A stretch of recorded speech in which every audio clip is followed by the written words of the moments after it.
16 segundos son suficientes. En tan corto espacio de tiempo se expresa perfectamente la lucha de las tinieblas y de la luz. La imagen ha dado la vuelta al mundo. 16 segundos.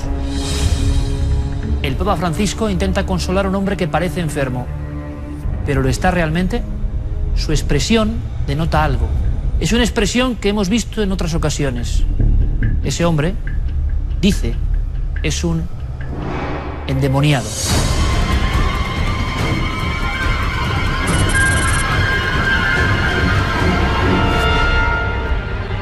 Buenas noches, bienvenidos a la nave del misterio.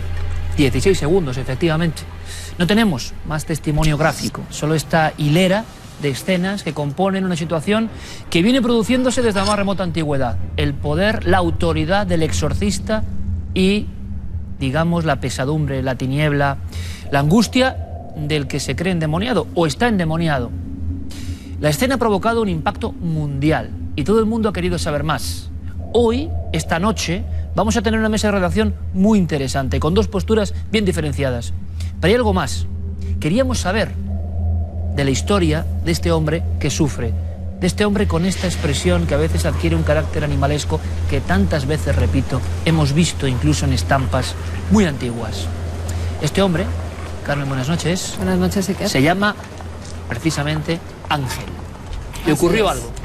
Se llama Ángel, tiene 43 años, tiene 2 hijos, está felizmente casado, pero como bien decías, le ocurrió algo. Lo sabemos gracias a un interesantísimo reportaje que ha publicado el suplemento Crónica del Mundo. Lo publicó Irene Hernández Velasco, que pudo hablar directamente con Ángel. Después de esas imágenes tan impactantes, que como bien decías dieron la vuelta al mundo, ella se acercó hasta este mexicano y le preguntó que bueno, cómo había comenzado todo. Y él se lo explica. Al parecer es en el año 1999, cuando en un viaje de autobús que iba desde México DF hasta Michoacán, que es la ciudad donde él vive, era un viaje como otro cualquiera, pero él en un momento dado siente, y así lo describe, como una especie de energía densa que entra en el autobús y se dirige directamente hacia él. Esto a mí, de verdad, que hemos escuchado miles de cosas, me pareció una imaginería, es decir, una iconografía impresionante, porque es un viaje, yo no sé si diurno o nocturno, es un viaje normal, él va con otras personas y por favor visualícenlo si pueden, ¿no? Es la fuerza que tienen a veces estos testimonios. Entra alguien o algo en el autobús, que es invisible, que no se ve, y parece que va vagando hasta que le localiza a él, que se focaliza frente a él. Exactamente, él no lo ve en ningún momento, dice que haya visto ningún tipo de ente, sino que es una energía densa que siente que se le acerca y en un momento dado como que se introduce dentro de él hasta tal punto que asegura que se le abren como las costillas y él piensa que en ese momento le está dando un ataque al corazón, que está sufriendo un infarto. A los pocos segundos empieza a recuperarse y ve que no es así, pero no sabe qué ha sucedido, no sabe qué ha pasado. Lo que sí sabe es que a raíz de esa experiencia él empieza a sentirse muy mal. No quiere comer, vomita todo lo que entra en su boca, empieza a sentirse muy cansado, muy enfermo, acude a muchos médicos y ninguno sabe darle una razón. Es en el año 2004 cuando se da cuenta de que puede estar más cercano a ser una posesión demoníaca que a ser una enfermedad normal y corriente. ¿Por qué? El médico en un momento dado saca una estampa del Padre Pío. El Padre Pío, el estigmatizado de Pietrelcina.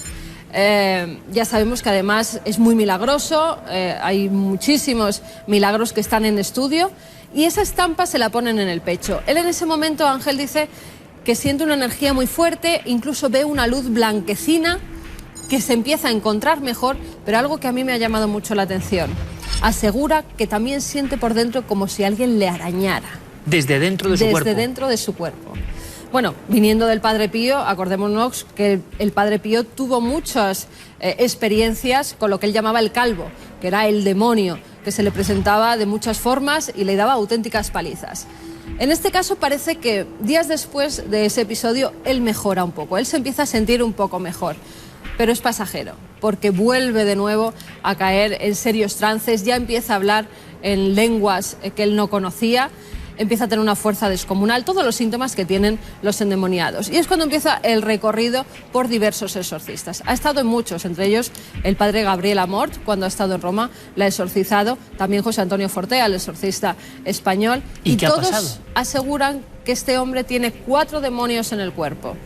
Ojo, los diversos exorcistas, yo no sé si tendrán razón o no, nadie lo sabe, identifican 4 entidades demoníacas en esta persona. Exactamente. 4 entidades que le están haciendo la vida imposible y que además desde 1999 hasta ahora, después de haber sometido a este hombre a muchísimos exorcismos, no han logrado sacar a esos diablos del cuerpo. Perfecto. Y tenemos la escena del Papa Francisco, que es un papa, están diciéndolo los expertos en este ámbito, ¿no? De gestos que a veces sorprenden, de gestos que para muchos son proximidad, otros lo criticarán, me imagino. Este gesto tampoco es habitual. A mí me parece importante, ¿no?, el aspecto majestático, la majestad que él representa en esta especie de combate, sea lo que haya de fondo. ¿Y qué le ha pasado a Ángel? Él decía que los demonios seguían ahí. Claro, los demonios seguían y precisamente es una experiencia que tiene él, que ve, tiene una visión como de un papa vestido de rojo, lo que le hace pensar, tengo que ir a Roma, a lo mejor esa es mi salvación. Y decide ir a la misa de Pentecostés. Es el momento en el que estamos viendo. El momento que da la vuelta al mundo. El momento en el que el papa se acerca a los diversos enfermos que han acudido hasta allí para que les dé la bendición. Ángel había intentado aproximarse al Papa en 2 ocasiones anteriores, no lo había conseguido. Esta era la tercera vez y es entonces cuando el Papa Francisco se acerca. El sacerdote mexicano que le acompaña le dice al Papa, Santidad, esta persona necesita su bendición. Le han visto 10 exorcistas, le han hecho 30 exorcismos y los demonios que lleva dentro no quieren salir. Es entonces cuando vemos al Papa que pone las manos encima de la cabeza de Ángel. Cuando este empieza a agitarse, da un grito que además todos los presentes, si vemos los rostros, escuchan con estupefacción porque se quedan pues alterados al ver ese grito tan tremendo. Y cuando se hace el exorcismo o no se hace el exorcismo, ahí está la polémica.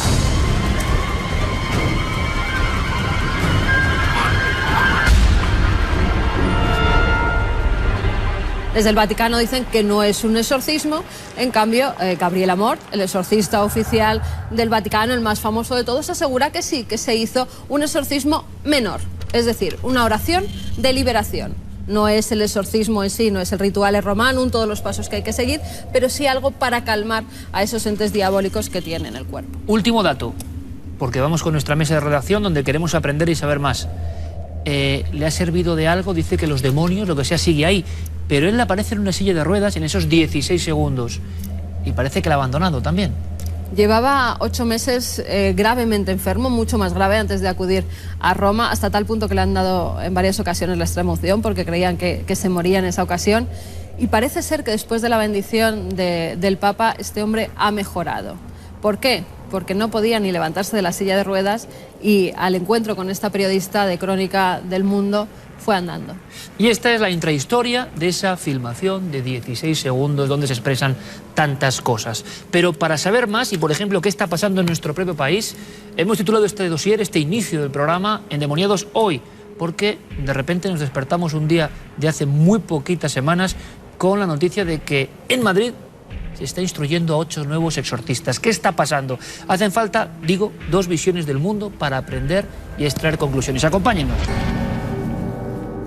Tiene cierto riesgo empezar con este tema y yo les voy a decir por qué.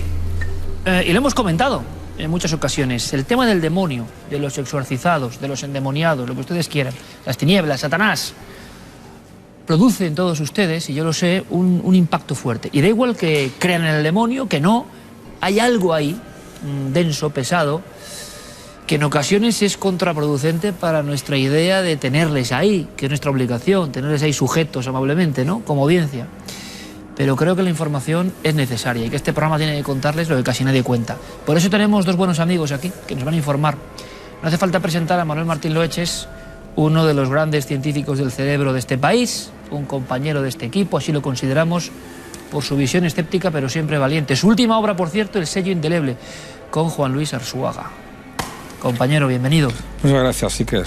Ahora te pediré tu opinión sobre lo que hemos escuchado, porque yo creo que tú lo tienes muy claro, ¿no? ¿Podrías darle un titular? Meridianamente claro. El demonio no existe, todo eso son sintomatologías producto de la actividad del cerebro, de una actividad alterada en el cerebro. Más fácil imposible. Fácil, pero no misterioso, para mí. Yo creo que también me parece enigmático tu campo y tu mundo.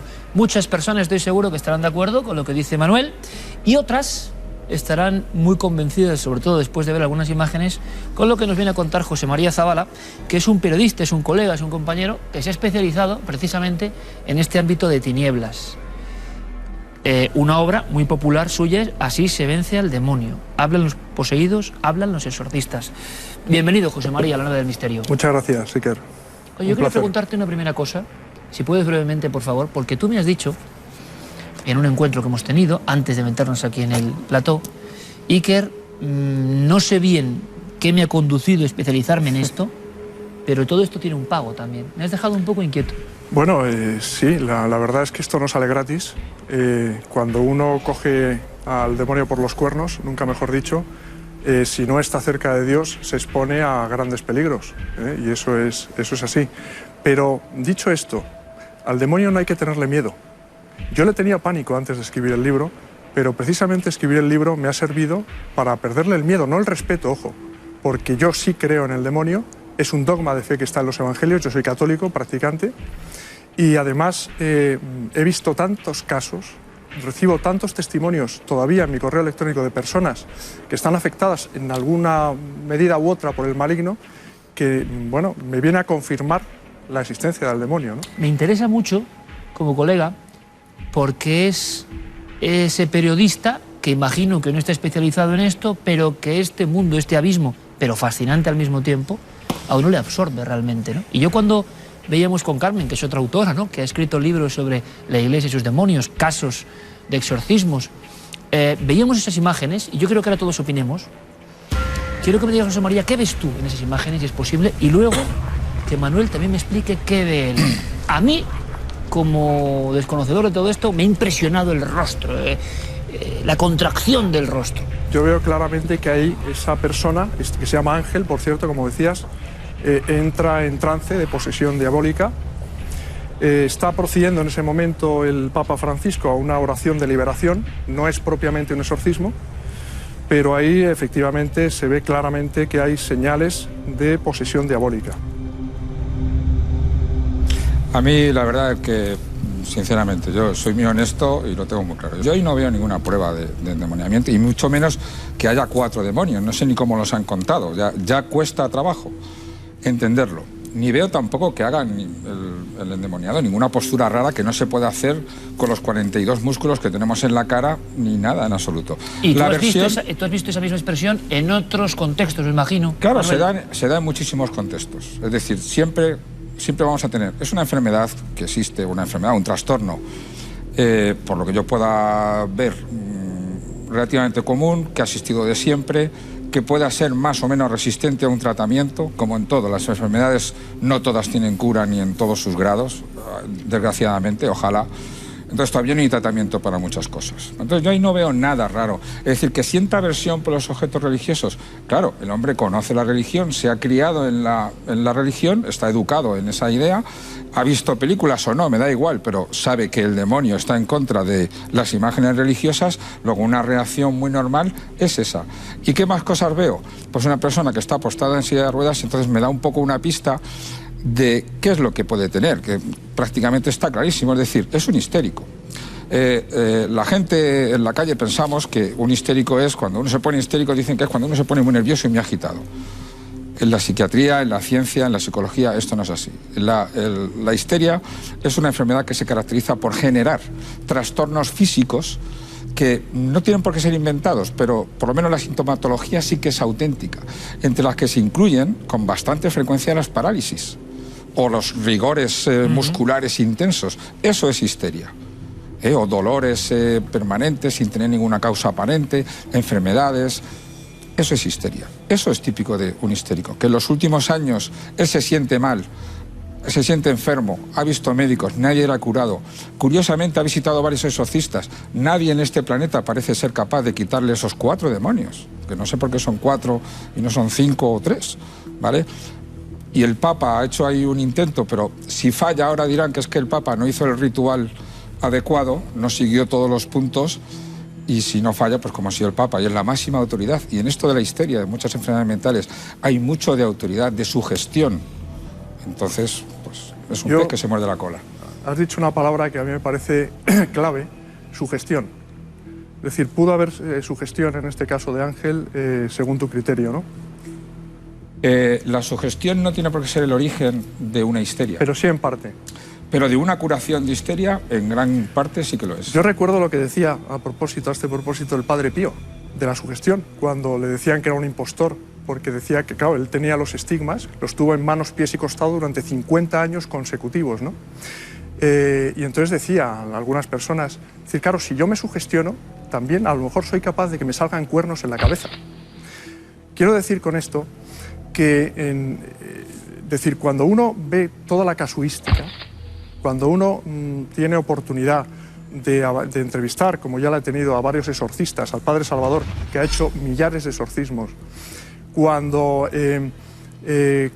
uno ve cómo el Padre Salvador inmoviliza a estos personas que según tú están sugestionadas en una camilla con blocajes... Están histéricos. O histéricos. Vale. Técnicamente... Con blocajes magnéticos. ¿Qué es un blocaje magnético? Como los que se emplean en las clínicas psiquiátricas con los enfermos más, digamos, entre comillas, peligrosos, ¿no? Un electroshock, dices. Exacto. Y cómo en cuestión de segundos los endemoniados los desactivan, cómo se ponen a levitar en la camilla, cómo empiezan a hablar personas analfabetas en lenguas muertas. ¿Tú has logrado asistir a algo de eso o lo ha vivido el exorcista? Lo ha vivido el exorcista. Yo no he querido asistir, he podido hacerlo, pero el Padre Salvador me aconsejó que no lo hiciera. Pero la porque esto no es un juego, ojo. Hay muchas personas que consideran que esto es un juego y es jugar con fuego, nunca mejor dicho. Si uno no está preparado, puede tener muchos efectos colaterales, ¿no? Interesante. Vamos a hacer una cosa más. Y, por supuesto, dos visiones del mundo y ustedes opinen con total libertad. Nosotros estamos haciéndonos eco de algo que, ¿verdad, Carmen?, parece que preocupa. Porque encima ha ocurrido algo que sí que nos ha sorprendido. Porque yo no sé si esto estaba preparado o nunca mejor dicho, a santo de qué, ¿no? De pronto en Madrid hay una serie de cambios. Quiero que también opinéis de esto. ¿Qué está pasando ahora mismo? Trascendemos, nos marchamos del caso puntual y vamos a la actualidad global que incluso incluye casos, como decía José María Zabala, de este país. ¿Qué ha pasado en Madrid? Pues mira, salió la noticia de que Antonio María Rouco Varela, el arzobispo de Madrid, va a nombrar 8 nuevos exorcistas. Porque 8, al parecer... no 1, ni 2, ni 3, 8 en Madrid 8, solo. 8 en Madrid, 8 para la capital, porque al parecer están teniendo pues numerosas peticiones de personas que creen estar influidas por el demonio, poseídas por el demonio, que han estado haciendo ouija, que han estado visitando a videntes, que han estado con el lado esotérico, vamos a llamarlo así, de determinada forma, y entonces pues no dan abasto con las peticiones de exorcismo que hay en esta ocasión.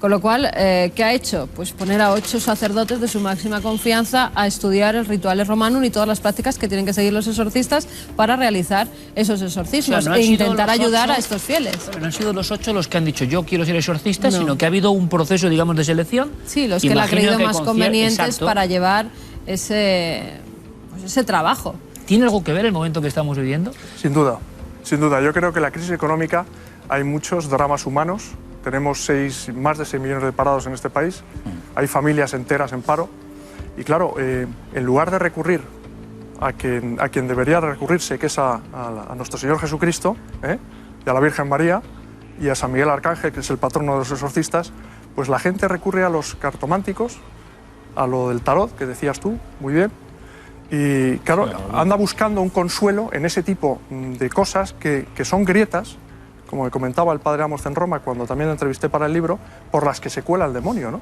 O sea, ¿tú crees que ese caldo de cultivo de, yo no diría ni esoterismo, ni gromancia, sabemos todo lo que hay, ¿no? Y que ha debido crecer exponencialmente. Ha crecido Es mucho. una Magia vía. afrocubana, por ejemplo, se están haciendo numerosos rituales, se están encontrando Eso de los amarres que todos los oía días Rubén, ¿no? en el retiro, conjuros, animales muertos, lenguas de vaca pegadas en los árboles con agujas. Se están encontrando todo tipo de rituales Muy que se están simbólicos, haciendo, además, también muy desagradables, Pero por esto, cierto. fíjate, yo creo que viene desde el año 2000. Desde el año ¿Año 2000, 2000? en el año 2000 ya el Vaticano empieza a nombrar muchos exorcistas. En Turín se nombran varios, en Roma justo el padre Gabriel Amort está estudiando con algunos, está preparando a algunos, porque creen que con el nuevo milenio el demonio tiene ahí una gran influencia, con lo cual viene desde el año 2000 y ya con la crisis se ha acrecentado bastante, porque no sabemos a qué recurrir.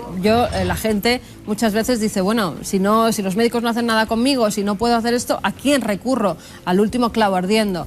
Y muchas veces Porque es esto. hay algo que es muy interesante, por cierto, Amor publicaba recientemente otro libro, El último exorcista, contando sus batallas, ¿no?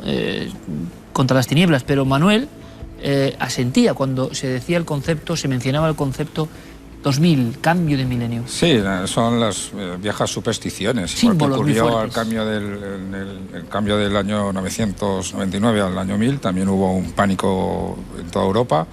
Y ahora pues también hay esos pánicos generales. Es posible que empezaran en el año 2000, pero hay que tener en cuenta que ahora es cuando están buscando los 8 exorcistas. Es decir, algo ha habido ahora que ha aumentado el pánico. ¿Qué crees tú? Yo creo que es la crisis económica, creo que en eso estamos de acuerdo, pero no necesariamente porque vayan a hacer prácticas de tarot o Ouija o cosas de estas. Yo más bien pienso, Emilio Durkheim, en el siglo XIX, al principio del XX, ya decía, él hablaba de un fenómeno social, esto es una influencia social que se llama anomía, que es que el índice de suicidios aumentaba en los cambios de gobierno. Cuando se cambiaba de un gobierno a otro, el índice de suicidios aumenta. Eso es verdad. ¿Por incertidumbre, por sensación de...? Lo llamaba anomía, que decir falta de autoridad. Falta de autoridad. Falta de autoridad, sí. Entonces, bueno, yo he estado indagando, ahora no han aumentado los suicidios, pero sí puede haber, si no una falta de autoridad, sí puede haber una falta de porvenir, de futuro, de verdades asentadas. De valores. De valores, Total. es decir, de certezas. En un mundo en el que, y esto por eso en Italia también han aumentado los exorcismos, ¿no? Donde están cambiando las leyes continuamente. Es decir, lo que valía hace unos meses, no digo ya hace 5 años, sino hace unos meses, ya no vale. Ahora hay una nueva ley que regula esto de otra manera. Un mundo Y no en sabe, incertidumbre. no. Es un momento de incertidumbre. Ese momento de incertidumbre necesita autoridad. Y si recordamos también a Erich Fromm, con el libro El miedo a la libertad, la gente tiene miedo a la libertad, prefiere que alguien dirija sus pasos. Y por eso el exorcismo, lo que mejor le viene a las personas que están exorcizadas es una autoridad. Es decir, no vale cualquier sacerdote, sino aquel que esté especialmente autorizado para hacer el exorcismo. Por lo tanto, Manuel, tú desde el punto de vista ultracientífico, pero muy sagaz como eres, me estás diciendo que el exorcismo a veces es positivo. Bueno, desde luego, para las personas que se creen endemoniadas y siendo como es la única solución o la mejor solución, ¿por qué no? Claro que sí. Yo dos cosas me gustaría señalar. Yo creo que efectivamente puede tener algo que ver el cambio de milenio, pero en tiempos de Jesucristo, que es el primer gran exorcista de la historia, ya existían endemoniados. Ah, bueno, endemoniados ha habido en todas las tribus. Si de creemos África en la autenticidad, tropical. la historicidad de los evangelios, tenemos el pasaje, por ejemplo, del endemoniado de Gerasa, ¿no? De hecho, ha habido posesiones en todas las religiones. Claro, la única que efectivamente. admite Sí, posesiones negativas, de espíritus negativos, es la judeocristiana. Curiosamente, otras religiones admiten espíritus positivos, tanto positivos como negativos. El Padre Salvador ha exorcizado a musulmanes, por ejemplo, que estaban poseídos, a una mujer concretamente, y hace poco, además. Y luego hay un tema que a mí me parece que el ejemplo del Rouco aquí en Madrid, de esos 8 exorcistas, debería cundir en otras diócesis españolas, porque de las 69 diócesis que hay en España, solo 18 cuentan con un exorcista, y de esos 18, pues el Padre Salvador y 2 más, y apaga y vámonos. De todas formas, al hilo de lo que decíamos antes... Es un sinsentido, ¿no? Perdona, pero es un sí. sinsentido, ¿no? Es decir, que como dice Carmen, estén aumentando los casos de afectación diabólica y que, sin embargo, todavía la inmensa mayoría de las diócesis en España no hayan tomado nota, ¿no? ¿Cómo os explicaríais, por ejemplo, uno de los casos que aparecen en el libro que lo ha exorcizado el Padre Salvador, ¿no? Y es el de un niño de 22 meses, al que sus padres, ¿sí, Iker? Al que sus padres instalan una cámara digital en su dormitorio y ven cómo el chaval, es ser generoso llamarle chaval, ¿no? Una criatura de 22 meses está levitando por la noche y baja él como levitando hasta el suelo y se pone a jugar con un compañero imaginario. ¿Esa filmación existe? Sí, claro que existe. Bueno, Este relato, claro. me lo ha hecho directamente la madre de esta persona, de este niño, y el propio exorcista que lo exorcizó porque recorrieron las consultas de los médicos. Pero José María, yo como y al final, pero fijaros qué dato, Manuel, fijaros qué dato. ¿Cuál fue la prueba del 9? Porque este pobre niño pues recorrió consultas de médicos que no encontraban una explicación científica a lo que le estaba pasando, decían que no le pasaba absolutamente nada, pero lo cierto era que el niño no podía conciliar el sueño durante mucho tiempo, hasta que lo llevaron al Padre Salvador. Y mira tú por dónde, Iker, el Padre Salvador lleva una estola y lleva 2 reliquias, 2 trozos de la sotana blanca del beato Juan Pablo II cosidas en el interior de la estola. Es decir, no son visibles. Y cómo el chaval de 22 meses se agarró la estola y la cogió con los dientes y quería romperla. Es decir, ¿qué dato más objetivo de aversión a lo sagrado? Oye, José María, una cosa, y os pregunto, ¿qué se podría hacer? Hay muchas personas en este mismo país que sufren ese drama, es decir, que creen realmente que esto les está ocurriendo o que les está ocurriendo, yo no lo sé, repito. ¿Podríamos darles, porque nos están viendo muchos seguro, algún tipo de consejo doble? Pues verdaderamente, si han recorrido consultas de médicos que han sido incapaces de darles un diagnóstico y tienen una serie de síntomas, el fundamental de los cuales es la aversión a todo lo sagrado, personas que no pueden entrar en una iglesia inexplicablemente, que no se pueden... Es un detalle que hay que fijarse, ¿no? Claro, no pueden estar delante de un sagrario, ¿no?, donde está Jesucristo ahí realmente presente, ¿no?, pues que se pongan en manos de un exorcista, ¿no?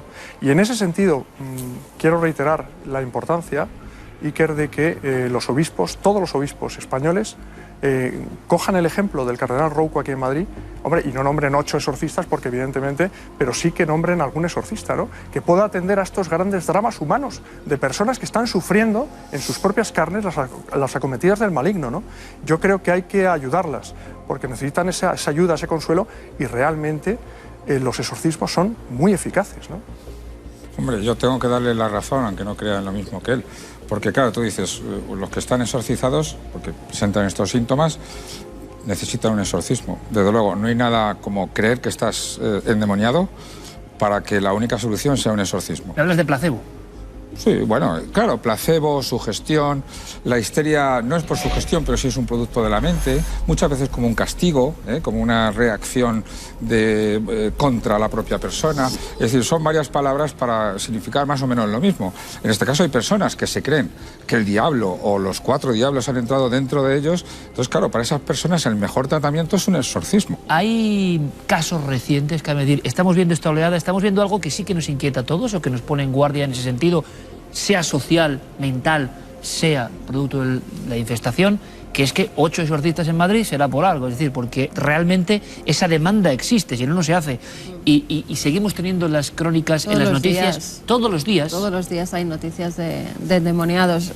Hace unas horas salía publicado 13 niños después de jugar a la Ouija que están siendo sometidos a exorcismos porque creen que salió el diablo en ese mal llamado juego y se introdujo en sus cuerpos, con lo cual es que todos los días se está viendo noticias de supuestos que se repiten además, ¿no? Se repiten constantemente. La misma estructura de hechos se repite en sea lo que sea. Además estamos hablando, también, ¿no? Estamos hablando de 2 posturas diferentes y yo creo que tienen que ir unidas, porque el exorcista tiene que trabajar con el psiquiatra siempre al lado, claro, precisamente para descartar. ¿Y se hace? Se hace. Sí. Claro que se hace.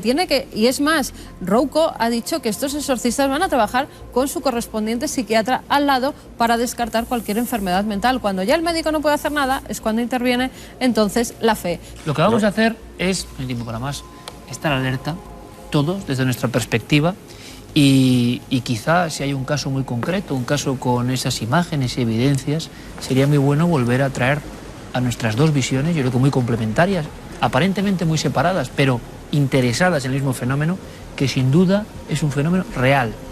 ¿Qué me refiero con realidad? Que personas aseguran estar endemoniadas y que necesitan una ayuda que al parecer no encuentran. Y es un fenómeno que nos está tocando vivir en este tiempo de incertidumbre, como decía Manuel. Yo os agradezco mucho esta posición sobre la actualidad, lo que está pasando. Comenzábamos con esos 16 segundos y hemos terminado comprendiendo que no es una escena muy lejana en el tiempo, que está ocurriendo ahora mismo, que muchos espectadores seguro tienen en su familia a alguien que está pasando por este calvario. Ojalá les hayamos podido dar algún tipo de consejo de alivio. Gracias, Manuel, como siempre, por contarnos las cosas tan claras. Compañero, José María Zabala, gracias. Muchas gracias, y hasta Iker. pronto. Un placer. Gracias, de verdad. Gracias. En fin, esa es la historia del endemoniado que nos servía como punta del iceberg. El fenómeno está ahí, está claro, y en España lo estamos viviendo de alguna manera. Muchos ritos, muchas cuestiones. A veces son tan oscuras que a mí, de verdad, me cuesta un poco, ¿no? Y por eso casi pedí disculpas por empezar con este tema de cierta densidad. Pero es actualidad.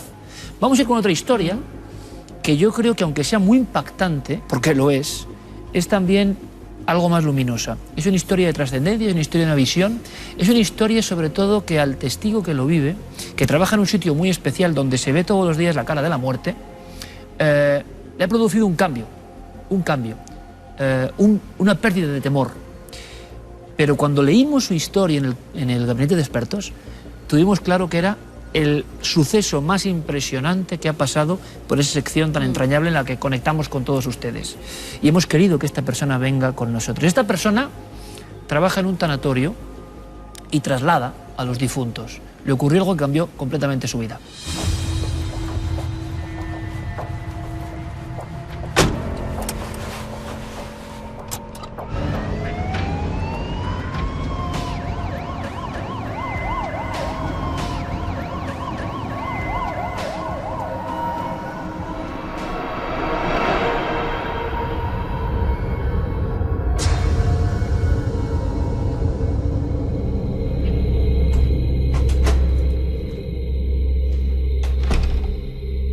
Es muy buena hora, en mitad de la noche, para presentarles a un hombre valiente.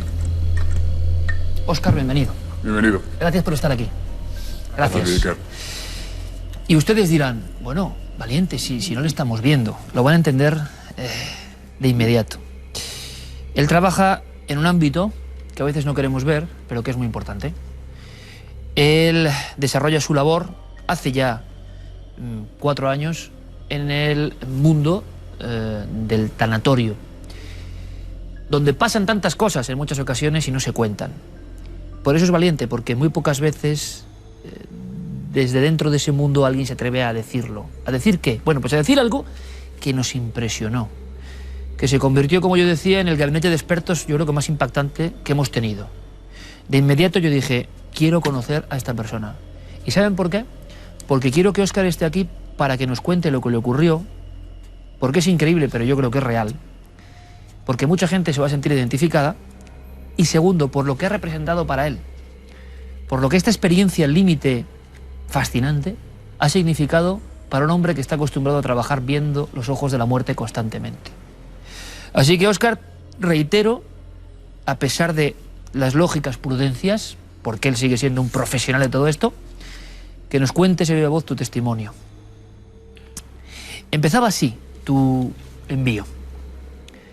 Me gustaría contaros algo que me ha ocurrido recientemente, hace 2 semanas. Eso estaba casi bullendo. Acababa de ocurrir porque, si no me equivoco, Óscar, fue en marzo. Sí, en marzo. De este mismo año. Sí. Él añadía, bueno, quiero daros las gracias por adelantado, por escucharme, ya que no tengo a nadie con quien compartir esta experiencia sin que puedan pensar que se me ha ido la cabeza o cosas del estilo. Soy algo escéptico. Además, trabajo en el servicio de recogida de difuntos del tanatorio. Muchas veces, sobre todo en la radio, fíjense, hemos recibido a estos valientes que hacen una labor muy importante y que han vivido cosas. Claro, ¿quién se lo cuenta? Entre ellos a veces se cuenta. Pero el gran público, ¿por qué no puede saber? Porque quizá hay una clave importante. Y una clave que no es negativa, ni mucho menos. Pero eso vendrá después. Bueno, te escuchamos, Óscar. Yo creo que gran parte del público estará deseoso. ¿Por qué hay que dar tanta importancia a este caso? Lo van a entender. Marzo 2013... Sí. Un día como otro cualquiera, una noche como otra cualquiera. Sí, una noche como otra cualquiera. Bueno, era un lunes de mi semana de guardia. Y bueno, me fui a dormir como un día cualquiera, ¿no? Bueno, y de repente giro la cabeza a la izquierda de mi cama y me veo un señor mayor, con el pelo canoso, delgado, de pie mirándome. Desconocido para ti. Desconocido totalmente, no lo conocía de nada.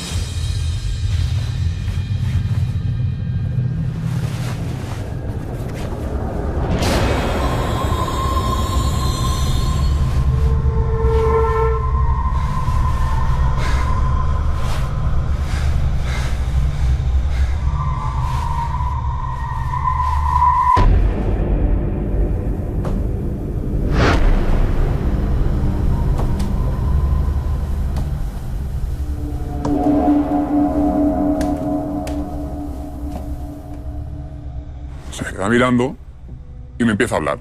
Empieza a decirme, hola, acabo de dejar mi cuerpo, mi familia está muy nerviosa y que, bueno, me empezó a explicar que fue un médico a su domicilio por la tarde y le diagnosticó una otitis, a él le dolía mucho la cabeza. Bueno, pues horas más tarde dejé mi cuerpo, me dijo. ¿Le había pasado algo tan específico, te cuenta, como Sí, una otitis? una otitis. Y en pocas horas fallece. En pocas horas fallece. Me dice que tenía una infección que le pasó al cerebro y dejó su cuerpo. Bueno, me dice que le diga por favor a su mujer que no sufrió, que ahora está en paz y plena felicidad, que por favor le pongan su rosario, que lo ha dejado la misma tarde en el cajón de los calcetines, y el traje blanco, o sea, su traje blanco preferido. En ese momento me da detalles de la habitación. Me dice, bueno, que hay mesas de noche, el cajón empotrado de color roble, un espejo, tal, ¿no? Hasta ese punto llega Hasta ese punto. el sueño, la ensoñación, lo que sea, a darte detalles. Sí, y dice, en este cajón está el rosario, por favor, dile que me lo pongan. Y el traje. Bueno, pues... Eso que me dice que por favor le diga a sus hijos que los quiere con toda su alma y que les diga que hay algo más después de la muerte, del mundo material, que es el mundo espiritual, y que ahora está en plena felicidad y paz. Que por favor les diga lo que le ocurrió cuando murió, cuando dejó su cuerpo. Y lo más extraño, Iker, es que me hizo sentir esa experiencia de haber salido de su cuerpo y estar flotando en el techo de la misma habitación. ¿Tú sientes eso? Yo lo siento, me lo hace sentir, no sé cómo, pero me lo hace sentir. Es como si estuvieras viviendo la experiencia que él vivió. de encuentro cercano con la muerte, de alguna forma, trasladada a ti. Sí, sí, sí, sí. No sientes ningún tipo de miedo. Ningún tipo de miedo. Mucha paz, mucha felicidad. Es lo que me hace sentir él. Bien, ese sería el sueño. Imagino que cuando despiertas no sabes ni qué pensar, porque, repito, Óscar, trabajador en este ámbito, y hay que tener agallas también, ¿no? Desde el punto de vista de ¿qué? De que no estamos acostumbrados a tratar con la muerte. Por desgracia, es una enseñanza que hemos perdido de los antiguos. Pero hay gente que tiene que hacerlo y que lo hace con profesionalidad y que son fundamentales. No se pueden permitir miedos, ni temores, ni terrores, ni imagino que historias de fantasmas extrañas. Entonces tú, ¿cómo asimilas todo este sueño? ¿Qué le dices a tu mujer? ¿Qué pasa por tu cabeza? Bueno, te cuento. Yo me desperté porque él se acercó cara con cara, agachó su cara hacia mi cara y me dijo, venga, despiértate ya, que tienes que venir a por mi cuerpo, chillándome. Ese chillido a mí me sobresaltó y me desperté.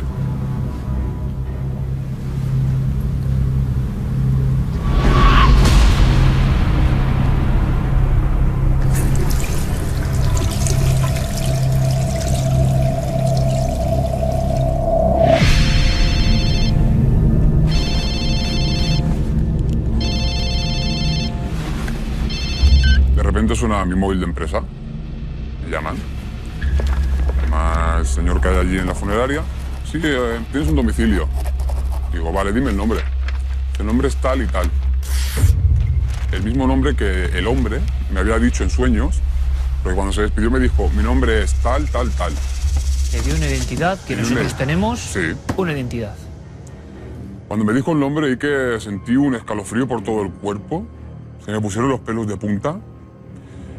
Y, bueno, me vestí y fui para el tanatorio con la incertidumbre de si iba a ser él de verdad o no iba a ser él, ¿por qué no decirlo? Con el miedo. Ojalá que no sea él, porque como sea, es que todo es verdad. Te puede dar algo. Me puede dar algo, ¿qué le digo yo a la familia? ¿Cómo actúo? Llego al tanatorio, recojo la ambulancia y voy para el domicilio.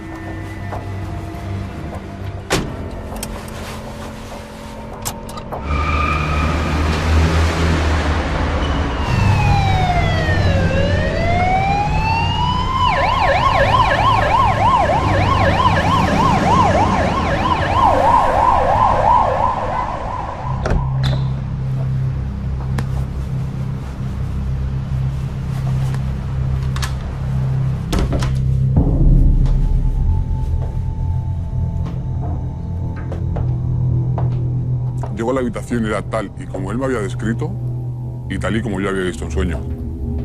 Todo estaba tal y como tú habías visto en esa visión. Sí. Las mesillas, el espejo y él. Y él.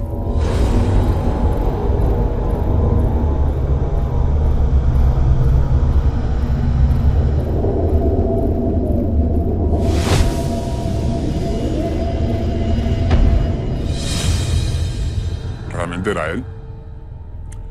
No te lo puedes creer en ese No momento. me lo puedo creer. Yo en ese momento se me vino el mundo encima. Digo, es verdad. Ahora, ¿cómo le digo yo a la familia todo lo que él me ha dicho que le dijera, no? Y le digo a la señora, ¿usted no tiene que ponerle un rosario que él ha guardado en el cajón de los calcetines? Madre. La señora se me quedó mirando, me dijo, ¿tú cómo sabes eso?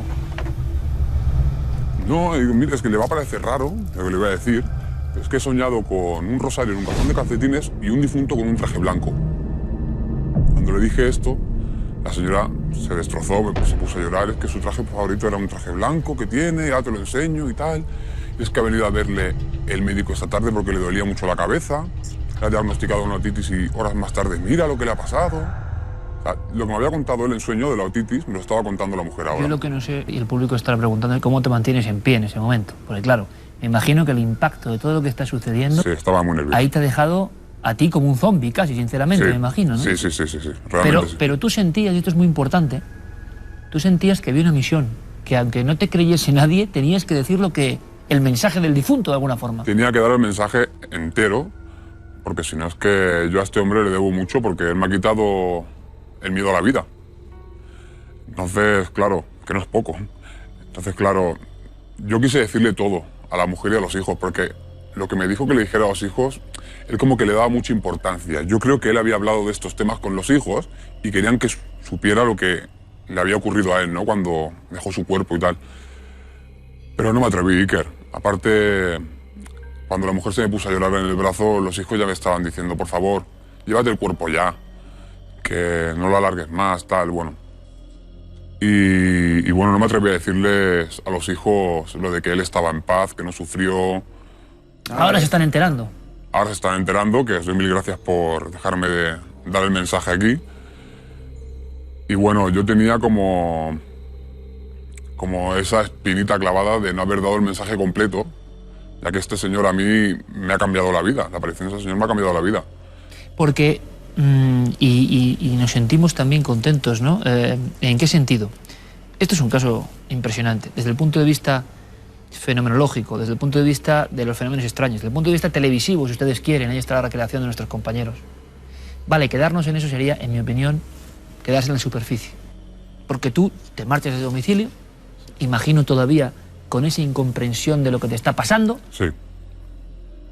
Y lo importante es que esta visión que no vuelve a producirse, no vuelve a ocurrir nada importante en ese aspecto del misterio para ti, pero sí que tú tienes una enseñanza que a mí me gustaría mucho que comentases, ¿no? Sí, yo tengo una enseñanza, bueno, por eso tengo muy presente a este señor y me sentía en deuda con él, ¿no? Y he querido dar el mensaje completo, porque desde entonces algo en mi interior ha cambiado. Digamos que en mi vida, mi forma de ver la vida ha cambiado. Tú has dicho que has perdido el miedo a la vida y muchas personas han dicho, se ha equivocado, será la muerte. No, a la vida. He perdido el miedo a la vida y a lo que ello conlleva. Muerte de seres queridos, desgracias, tal. He perdido el miedo a la vida. ¿Por qué? Porque él me ha hecho ver que no solo somos un cuerpo, materia, no solo somos nuestras sensaciones, olfato, todo esto, somos mucho más que esto. O sea, no soy un cuerpo que tiene un espíritu, sino un espíritu que tiene un cuerpo. Lo que, claro, no sabemos, la mayoría de la gente no sabe lo que viene después, y de ahí tanto miedo y tanta incertidumbre, ¿no? Claro, no sabemos qué viene después. Yo ahora tengo la certeza de que somos mucho más que un cuerpo, y yo, bueno, a mi mujer, por ejemplo, le digo que a partir de entonces tengo el síndrome de la alegría de vivir. Digamos que le he perdido el miedo a la vida. Soy feliz. Porque asumiré el cambio con gran felicidad. Óscar, su historia, su caso, que sé que es interesante, ustedes también, ¿no? Pero que tiene esa otra tramoya quizá mucho más importante. Un caso, un encuentro con el misterio, es capaz de cambiarnos la vida. No solo de llenarnos de miedos, de llenarnos de incertidumbre, que también en ocasiones, sino que a veces el encuentro es tan claro, tan indudable lo que está pasando, él lo ha vivido, y yo creo que es rotundo en lo que afirma, que te cambia para bien, que te da otra perspectiva, que tu conciencia se amplía. Ojalá, ¿no?, todos tuviéramos esa experiencia tan directa que nos quitase el miedo a esta enorme aventura de la existencia. Yo creo que tu mensaje, Óscar, además del caso, que es lo que me interesaba, ha llegado, ha calado, ahí está. Habrá personas que esto les emocione, les ilusione. Habrá otras que digan, pero ¿cómo puedes decir esto? Porque tienen su cruzada absolutamente materialista. Bueno, los casos están, pese a quien pese. Óscar, te lo agradezco mucho. Igualmente, la misión Miguel. se ha cumplido de alguna forma. Sí, muchísimas gracias. Gracias, de verdad, por esta valentía. Y un abrazo a toda la gente que trabajáis en ese límite de la muerte y que tú además tienes ahora otra óptica, otra perspectiva, y yo creo que debes estar agradecido a esta visión, sinceramente. Sí. Es todo positivo. Gracias, Óscar. Muchas gracias. Muchas Iker. gracias, de verdad. Pues como siempre, un testimonio para mucha reflexión, ¿no? Sabíamos que era un caso, que estaba ahí, que hay nombre, que hay identidad, que hay familia, que no es habitual, pero quería contarles también esta otra parte, porque es fundamental. En este programa tenemos que continuar casi pensando en todo esto y en lo que significa a nivel profundo, ¿no? Y lo hacemos, por supuesto, con una mirada de este caso que es muy reciente hacia la actualidad, hacia lo que pasa. El misterio se cruza en nuestra vida y ocurre en todo el mundo. Esa crónica la contamos como siempre, ahora mismo, ahí abajo.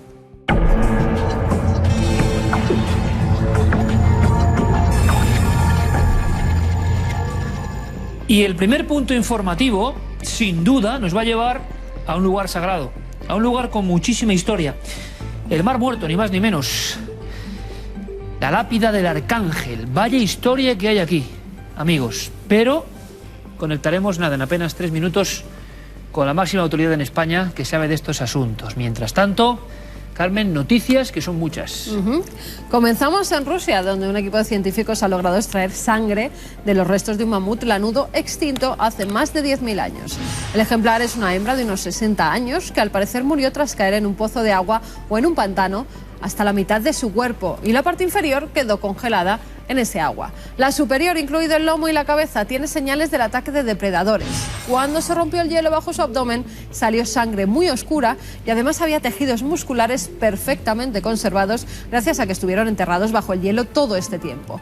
El hallazgo supone un paso importante en el intento de clonar a este animal, ya que nunca se había hallado tejidos también preservados. La idea es extraer núcleos de varias células de mamut e insertarlas en óvulos de elefante para crear un embrión que contenga sus genes. Ese embrión se implantará en el útero de una elefanta y, si sale bien, nacerá el primer mamut moderno. Y vamos con un enigma que parece que está a punto de resolverse. El Grupo Internacional para la Recuperación de Aviones Históricos cree haber hallado el avión que pilotaba la estadounidense Amelia Earhart y que desapareció en el Pacífico en 1937. Al parecer, una imagen de sonar ha mostrado lo que podría ser el Lockheed Electra de la aviadora, ya que según los expertos tiene el mismo tamaño, la misma forma y se encuentra en el lugar donde se sospechaba que había desaparecido. El objeto fotografiado se encuentra en el fondo del mar cerca de la isla de Nikuma Rorro y ahora se busca financiación para recuperarlo. Los estudiosos creen que Amelia logró aterrizar de emergencia e incluso sobrevivir por algún tiempo en esta isla deshabitada, ya que hace años se encontraron objetos manufacturados y hubo algunas transmisiones de radio. Continuamos con otro misterio que está de aniversario. El manuscrito Voynich cumple 500 años. Se trata de un texto manuscrito repleto de ilustraciones fantásticas que fue escrito por un autor anónimo del siglo XVI en un idioma que nadie ha sabido descifrar. El texto, escrito de izquierda a derecha y sin signos de puntuación, consta de 35.000 palabras, 240 páginas de pergamino escritas con una pluma de ave y no todas ellas están numeradas. A lo largo de los años, el manuscrito ha sido sometido a todo tipo de pruebas y exámenes por parte de los más prestigiosos criptógrafos, profesores, informáticos y expertos en simbología de todo el mundo, incluidos los expertos norteamericanos y británicos que participaron descifrando códigos enemigos en la Segunda Guerra Mundial, pero ninguno de ellos ha conseguido sacar nada en claro. Y de nuevo, objetos volantes sobre el volcán Popocatépetl. Hace unos días, las cámaras que vigilan el monte filmaron hacia las 8:30 de la tarde un objeto que se desplazaba de derecha a izquierda. En un momento dado, se detiene, da la vuelta y parece que se introduce en el cráter. El volcán Popocatépetl ha registrado una alta actividad en las últimas semanas con exhalaciones de vapor y gas y leves explosiones. Acabamos en Egipto porque un grupo de científicos británicos ha descubierto que unas piezas de joyería de hace más de 5.000 años de antigüedad están hechas con materiales de origen extraterrestre. Los objetos que se encontraron cerca de la localidad de Gerza muestran que las joyas tienen un 30% de níquel, del que están formados pues, los meteoritos metálicos. Los expertos explicaron que los 9 collares de metal que están siendo objeto de estudio pertenecen a la cultura Nakada II, que existía en el cuarto milenio antes de Cristo. Los científicos sugieren que otros artículos similares de aquella época también podrían haber sido fabricados con material procedente de los meteoritos. Bueno, yo creo que son noticias muy interesantes. Las viejas culturas, sobre todo la egipcia, intentó siempre adorar a lo que venía del espacio, como siguiendo la llamada de dioses muy remotos que un día llegaron desde las estrellas. ¿Y qué pasa en ese volcán? ¿Al final tendrá que ver con lo geológico o es que cuando ocurren esas emanaciones gaseosas algo ronda por ahí? Seguiremos muy atentos como lo hacen las cámaras de nuestros compañeros mexicanos, porque el misterio prosigue. Como prosigue el misterio en torno a esta lápida, que yo realmente desconocía su existencia y parece ser un objeto que algunos ponen al nivel de los rollos del Mar Muerto. Nosotros hemos estado en esas cuevas y es un lugar, es verdad, seguramente el más seco y salado desde luego del planeta. Pero tenemos la impresión, después de prácticamente 70 años de investigaciones, que todo está perfectamente cuadriculado, que se conoce todo al milímetro y aparece repentinamente a nivel pular la lápida del Arcángel. Hay que saber algo más de ella. Sabemos que se expone ahora en el Museo de Israel. Es una piedra, como estamos viendo, que es rectangular. Está escrita con tinta, las letras no es que estén talladas ni cinceladas en la piedra, sino que se han escrito con tinta. Se pueden ver 87 líneas, aunque se cree que había bastantes más. Y donde está la polémica que ha surgido en torno a esta piedra es en la línea 80. En esa línea 80 parece que habla y al tercer día resucitó. ¿A quién se refiere? Los expertos aseguran que no se puede referir nada más que a Jesucristo. Es más, dicen, en la piedra se habla de la liberación de Jerusalén, de 3 días y de alguien que asciende al cielo. Pero se claro, menciona esto también... es anterior, sería una especie de profecía en piedra, porque este documento escrito sobre la resurrección de Jesús, 3 días supuestamente, es anterior a estos hechos, al año 0. Los expertos la han datado en la época del segundo templo de Jerusalén, hace más de 2000 años, con lo cual sí, sería una especie de profecía, de algo que ya iba a ocurrir y en esa piedra pues está profetizado de alguna forma, con lo cual la polémica es todavía más grande, hay mucha gente dividida. Como diría alguno de nuestros invitados, esto es un novelón. Sí. ¿Qué línea es? La 80. Qué buen título, línea 80, ¿no? Algo que cambia la historia. Bueno, vamos a conectar con nuestro querido amigo catedrático de la Universidad Complutense de Madrid y la persona más autorizada, más reconocida y de mayor prestigio en torno al cristianismo primitivo. Yo quiero saber, ya qué piensa Antonio Piñero. Antonio, buenas noches. Hola, buenas noches a todos. ¿Qué piensas precisamente de esta lápida? Increíble, ¿no? Lo primero, lo lógico, porque ya estamos acostumbrados a tanto trajín con las reliquias y con los objetos sagrados. ¿Es auténtica, Antonio, esta lápida del Arcángel? Estoy totalmente convencido porque esa lápida muestra en su estructura de columnas y en el tipo de la caligrafía algo que se corresponde exactamente con el tipo de estructuración de los pergaminos y el tipo de caligrafía de los manuscritos del Mar Muerto. Expertos como Adolfo Reutemann, el curator, es decir, el director del Museo del Libro, afirman que es auténtico y yo, con otros investigadores, pienso lo mismo. Bien, la lápida parece auténtica, pero ¿y esa escritura, y ese mensaje, y esa profecía? ¿Podemos dar la autoridad a que antes de la crucifixión de Jesús de Nazaret aparecía en un texto en piedra esta especie de revolución y revelación sobre lo que iba a ser el futuro? A propósito de la interpretación de la lápida, podemos definir que esta interpretación es normalmente de 2 partidos. Uno, los que dicen que se refiere al triunfo en época mesiánica de Israel sobre las naciones, y la de Israel Knoll, del que yo traduje un libro que se llama El Mesías antes de Cristo, que dice que afirma tajantemente que se refiere a la muerte del Mesías y su resurrección al tercer día. Y añade Knoll que esto es una copia del cristianismo de doctrinas judías un tanto raras. Y hemos visto diferentes entuertos con material de esta zona, que a veces no sabemos si son verdaderos, si quedan en el ámbito del fraude. Aquí tenemos algunas cosas claras, pero hay que preguntar algo más evidente, Antonio, y es ¿Qué interés hay detrás de todo esto? ¿Qué se está cociendo? ¿Por qué esto ahora mismo? Siempre aparece alguna noticia arqueológica o de algún manuscrito o de algún utensilio, o en Semana Santa o en verano, es decir, cuando se acerca el auge del turismo en Israel. Yo pienso que si se dice que esta lápida dice algo que es intrajudío, puramente judío, los turistas cristianos tienen poco interés. Pero si se afirma que esta lápida sostiene que el Mesías cristiano murió y resucitará a los 3 días, una cosa muy rara dentro del judaísmo, y irán todos en tropel, pagarán la entrada y verán la lápida y se llenarán las arcas del museo. Ahí están los datos concretos y desde luego tenemos aquí un misterio en el amplio sentido de la palabra. La lápida del Arcángel en Mar Muerto, en esa zona maravillosa y llena, parece todavía, de secretos por desenterrar. Antonio Piñero, catedrático de filología griega y experto en cristianismo y en documentos neotestamentarios. Muchísimas gracias, como siempre, por ayudarnos en este momento de la noche. Gracias, compañero. Buenas noches a todos y encantado. Bueno, ahí está el dato, ahí está la historia. Y creo que encima, en Mundo Insólito, seguimos planeando por la misma zona. Ahí nos quedamos en Israel.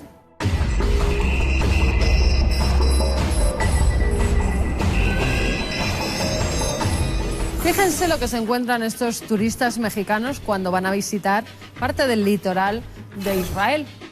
Están filmando cómo son las rocas, cómo el agua rompe y se dan cuenta de que en una de las rocas que hay abajo, en el acantilado, hay un extraño ser, una sirena. Ahí están viendo cómo incluso se da cuenta esa sirena de que la están observando, se vuelve y cuando ve que son estos turistas mexicanos se lanza directamente al agua. ¿Ustedes qué creen? ¿Verdaderas sirenas? Hay personas que ofrecen hasta $1 millón si alguien logra fotografiar a uno de estos animales o seres míticos. ¿Y con este vídeo se habrá logrado por fin captar a una sirena? Y nos vamos hasta Argentina, porque allí se está produciendo un hecho que hace que muchos conductores ya no quieran pasar por esa carretera. Hablamos del barrio de San Fernando. Por esa ruta se aparece la chica de la curva, pero además, tal y como se cuenta en todos los libros, en la literatura, chica que aparece en una curva y de repente tú la ves ya subida en tu coche, está en la parte de atrás. Ahora, en este caso, no dice nada, no habla, solo va vestida de blanco, se queda callada, durante unos minutos está sentada en el asiento trasero y tras dar una curva, desaparece. Han sido tantos los casos que se han producido y tal el pánico que tienen los conductores que prefieren tomar caminos alternativos. Un fantasma de nuevo en la carretera. Y acabamos en Bangkok. Unos bomberos fueron llamados para apagar un pequeño incendio en un vertedero. Llegan, lo apagan y ¿qué se dan cuenta? Que están rodeados de calaveras de perro. Ellos no sabían y además era ilegal que hubieran tirado los restos allí, fuera quien fuera la persona que ha utilizado a estos canes, a estos perros, para, creen que realizar albóndigas. Bien, es cierto que en Bangkok hay varios restaurantes que en sus cartas tienen perro cocinado de distintas formas, por desgracia, pero no se sabe quién ha podido matar tantos animales y por dónde se ha distribuido la comida.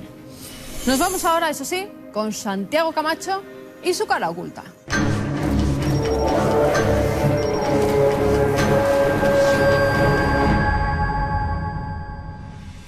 Abrimos la cara oculta y lo hacemos además con un clásico. Se ha convertido en eso, en una especie de recordatorio de cómo va el mundo a nivel de lo que casi nunca se cuenta. Santiago Camacho, compañero, redacción de Cuarto Milenio, buenas noches. Buenas noches, Iker. Bueno, pues proyecto censura, que si siguen lo que habitualmente hacemos en este programa o en la radio, pues a muchos les sonará. Y yo casi creo que lo que hay que hacer esta noche en concreto es escuchar tu teletipo, contarlo casi de esa manera, porque tú has hecho ya una selección, porque el trabajo inicial habla de las 25 noticias que no quieren que sepamos, ¿no? Efectivamente, como todos los años ha salido el informe del proyecto censura que destaca todas aquellas noticias que debieron haber sido noticia, que debieron haber llegado a los medios de comunicación y sin embargo no lo hicieron. Este proyecto lo dirige un grupo de periodistas y de académicos de todo el mundo y bueno, estas son las que han seleccionado. Supongo que algunas nos sorprenderán. Por supuesto que sí, tú has elegido una parte, casi una cuarta parte, hay mucho más, pero esto puede interesar especialmente al espectador de Cuarto Milenio. Esto no quieren que se cuente. Y Santiago Camacho, en esta sección, está precisamente para eso. Santi, todo tuyo, cuéntanos. Pues como sucedía el año pasado, el accidente nuclear de Fukushima ocupa un lugar importante en este listado. Y el titular dice así: Fukushima se cobra víctimas en Estados Unidos. Una prestigiosa revista científica, el International Journal of Health Service, publica un artículo que tiene un dato absolutamente impactante. En Estados Unidos ha habido una estimación de 14.000 muertes que de una forma directa o indirecta, menor o mayor, han tenido algo que ver con el accidente nuclear de Fukushima. Estremecedor. Estremecedor, y simplemente un dato que nos puede hacer una idea de hasta qué punto esa contaminación nuclear se ha extendido. En Boston, posiblemente una de las ciudades norteamericanas más alejadas de Japón, está en la costa este, lo normal es que haya 2 picocuries de yodo 131. Pues bien, se han detectado una cantidad de 92, es decir, una cantidad absolutamente increíble de radiación superior a la normal. Eso en Boston. En otros lugares de la zona, como en Canadá, ni siquiera se han dignado los servicios públicos a dar los datos de radiación registrados. Madre mía. Segunda noticia. Un pequeño grupo de compañías maneja la mitad de la economía mundial. Pero esto era más o menos conocido, ¿no, Santi? Se ha hablado de esto. Sí, pero esto ya está ratificado por un estudio de la Universidad de Zúrich, realizado este año, en el cual han examinado 43.600 compañías multinacionales que hay en el mundo y han hecho un descubrimiento increíble. 46.600 compañías multinacionales que, si empiezas a tirar de quiénes son los accionistas, a quién pertenecen, etcétera, etcétera, llegas a un pequeño y reducido grupo de solo 147 compañías. Pero es que esas 147 compañías, a su vez, tienen lazos entre sí, tienen acciones compartidas, etcétera, etcétera, con lo cual casi se podría decir que una megacompañía global de la que nadie sabe absolutamente nada, formada por esas 147 compañías, sería la dueña del 40% de la economía mundial. La megacorporación, ¿no? Se viene hablando mucho de ese término en el ámbito de la conspiración. Más noticias. Tercera noticia, el negocio de la mano de obra esclava en las prisiones de los Estados Unidos. Norteamérica, Estados Unidos, tiene aproximadamente algo menos del 5% de la población mundial. Pues, ¿sabías que el 25% de la población reclusa de todo el mundo, 1 de cada 4 presos, está en Estados Unidos? Y además eso, aparte de ser un dato bastante curioso, se ha convertido en un negocio tremendo. Los presos trabajan por salarios que rondan los 23 centavos la hora, prácticamente de auténtica miseria, pero en contra de lo que pensamos, de lo que hemos visto en las películas, que trabajan haciendo matrículas o trabajando en las carreteras, etcétera, etcétera, no, trabajan también en asuntos de alta tecnología y en asuntos militares. Por ejemplo, montando la electrónica de misiles de todo tipo, montando la electrónica de los cazas F-15 o F-16, o los sistemas de navegación del helicóptero Cobra. Con todo esto, las compañías armamentísticas norteamericanas se ahorran miles de millones en mano de obra, haciendo trabajar casi como esclavos a los presos de su país. Y rematamos, Santi, si te parece, estas son las 4, el póker que elige nuestro compañero a su forma, habrá otras, pero él ha puesto la lupa sobre esto porque cree que es importante. Algunas, como la megacorporación, evidentemente se habrá censurado, pero casi que lo intuíamos, ¿no? Venga, rematamos con la siguiente noticia del proyecto de censura. Rematamos con la siguiente, que seguro que indignará a unos y causará asombro a otros. Los políticos cada vez más ricos a pesar de la recesión.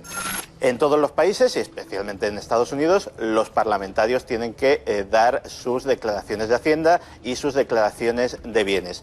Pues bien, en Estados Unidos en concreto, y esto yo creo que se puede extrapolar a muchos otros sitios, los políticos norteamericanos han crecido en su patrimonio, los parlamentarios, un total de 390 millones de dólares desde 2008, desde que empezó la recesión. En el mismo periodo de tiempo, la población norteamericana en general ha descendido sus ingresos en un 23%. Proyecto censura, no quiere que se cuente esto, evidentemente. En fin, habría muchas más noticias, quizá las vayamos desgranando, pero es un poco el latido de algo que se puede ver como conspiración, pero que está al cabo de la calle, que lo sabemos, que estamos muy de acuerdo, esto no son invenciones. Santiago, como siempre, gracias por traernos aquí lo que se quiere ocultar, en este caso, el proyecto Censura. Gracias. Gracias a ti, hasta luego. Vamos a hacer una cosa, vamos a viajar, vamos a irnos a alta mar. Saben que es un territorio muy propio para el misterio.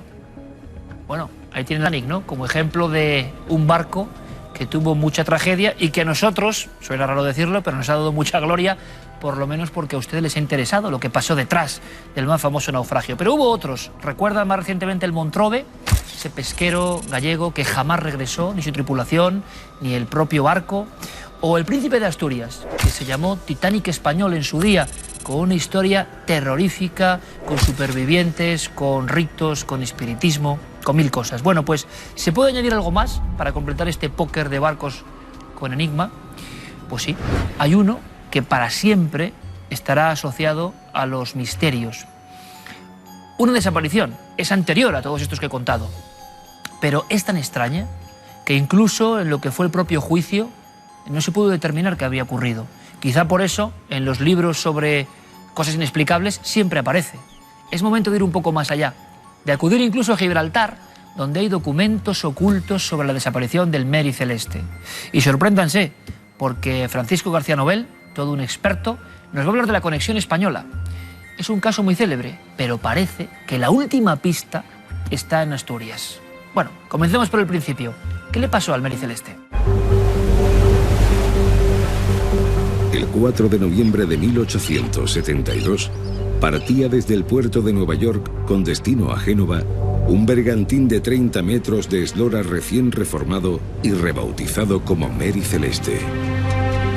A su mando iba el capitán Benjamin Briggs, acompañado por su esposa Sarah y una hija de 2 años, además de 7 tripulantes. Transportaba una carga asegurada de 1.700 barriles de alcohol en sus bodegas.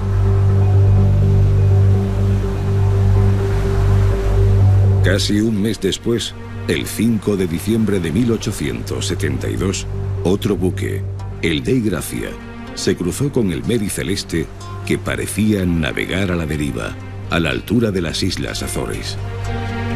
Por más que insistieran, nadie les contestó a las repetidas señales y llamamientos.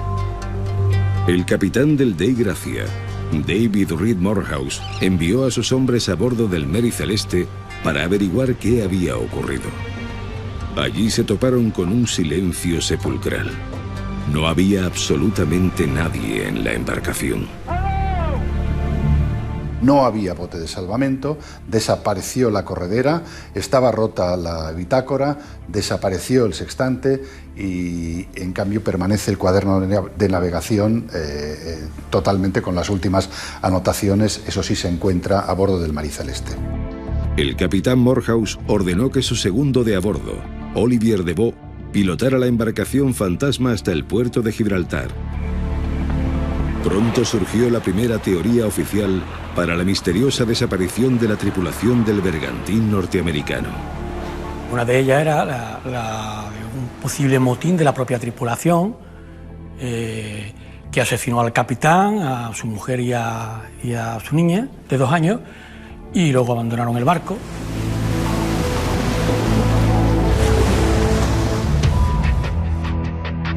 El equipo de Cuarto Milenio acudió a Gibraltar, donde las autoridades británicas autorizaron la consulta y grabación de los legajos del proceso judicial original. Se llevó a cabo en 1873, bajo la vigilancia del procurador de Su Majestad, Sir Frederick Solly Flood.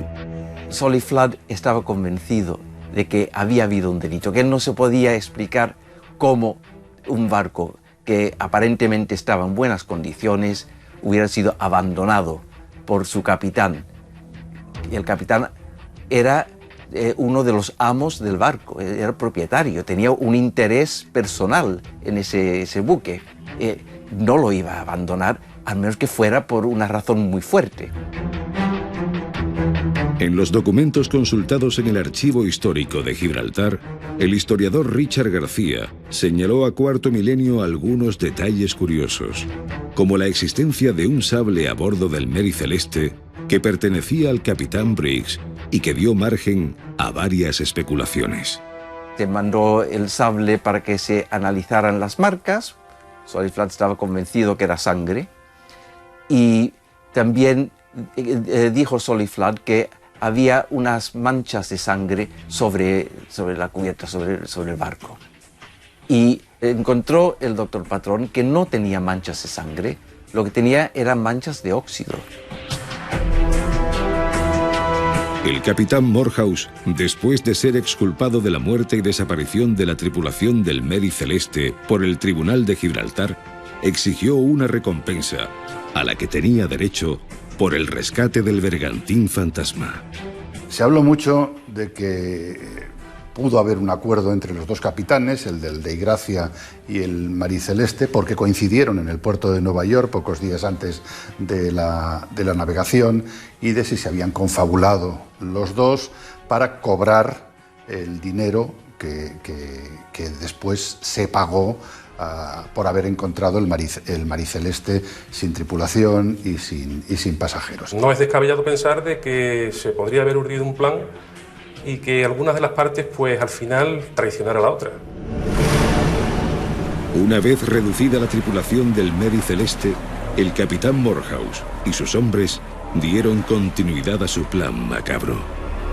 La tripulación fue puesta a bordo de esta pequeña embarcación y hundida.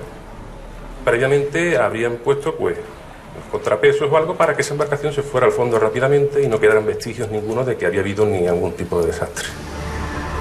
Según esta teoría y otras semejantes, el Tribunal de Gibraltar frustró totalmente los planes del capitán Moorhouse. El juez, cuando dictó el porcentaje que se le iba a otorgar al Dei Gracia por salvamento, en vez de darle el 40% que esperaban, le dio solamente la sexta parte del valor del barco. El periodista José Antonio Ortega apostó por la hipótesis de que la tripulación del Mary Celeste, acuciada por algún problema a bordo, desembarcó en la isla de Santa María del archipiélago de las Azores, punto cercano al último registro del capitán Briggs en su diario de a bordo. No obstante, José Antonio Ortega no encontró ninguna prueba escrita del desembarco de la tripulación del Mary Celeste en las Azores. Pero otro investigador del mar, Elías Meana, tiene su propia teoría que enlaza parcialmente con la de Ortega. Lo que es muy probable es que en las Azores desembarcara la esposa y la hija del capitán al objeto, bueno, de quitarles los posibles inconvenientes que se pudieran producir más adelante. Según Meana, tras la escala en las Azores, la tripulación del Mary Celeste navegó hasta la península ibérica, más concretamente hasta el Cabo de San Vicente, en el Golfo de Cádiz. Allí desembarcaron y se escondieron en algún lugar de España o de Portugal. Lo cierto es que la desaparición de las 10 personas a bordo del Mary Celeste se mantendrá en ese umbral del misterio y de la duda. Surgirán de vez en cuando renovadas teorías para explicar lo que algunos consideran el mayor misterio de la historia de los buques fantasmas.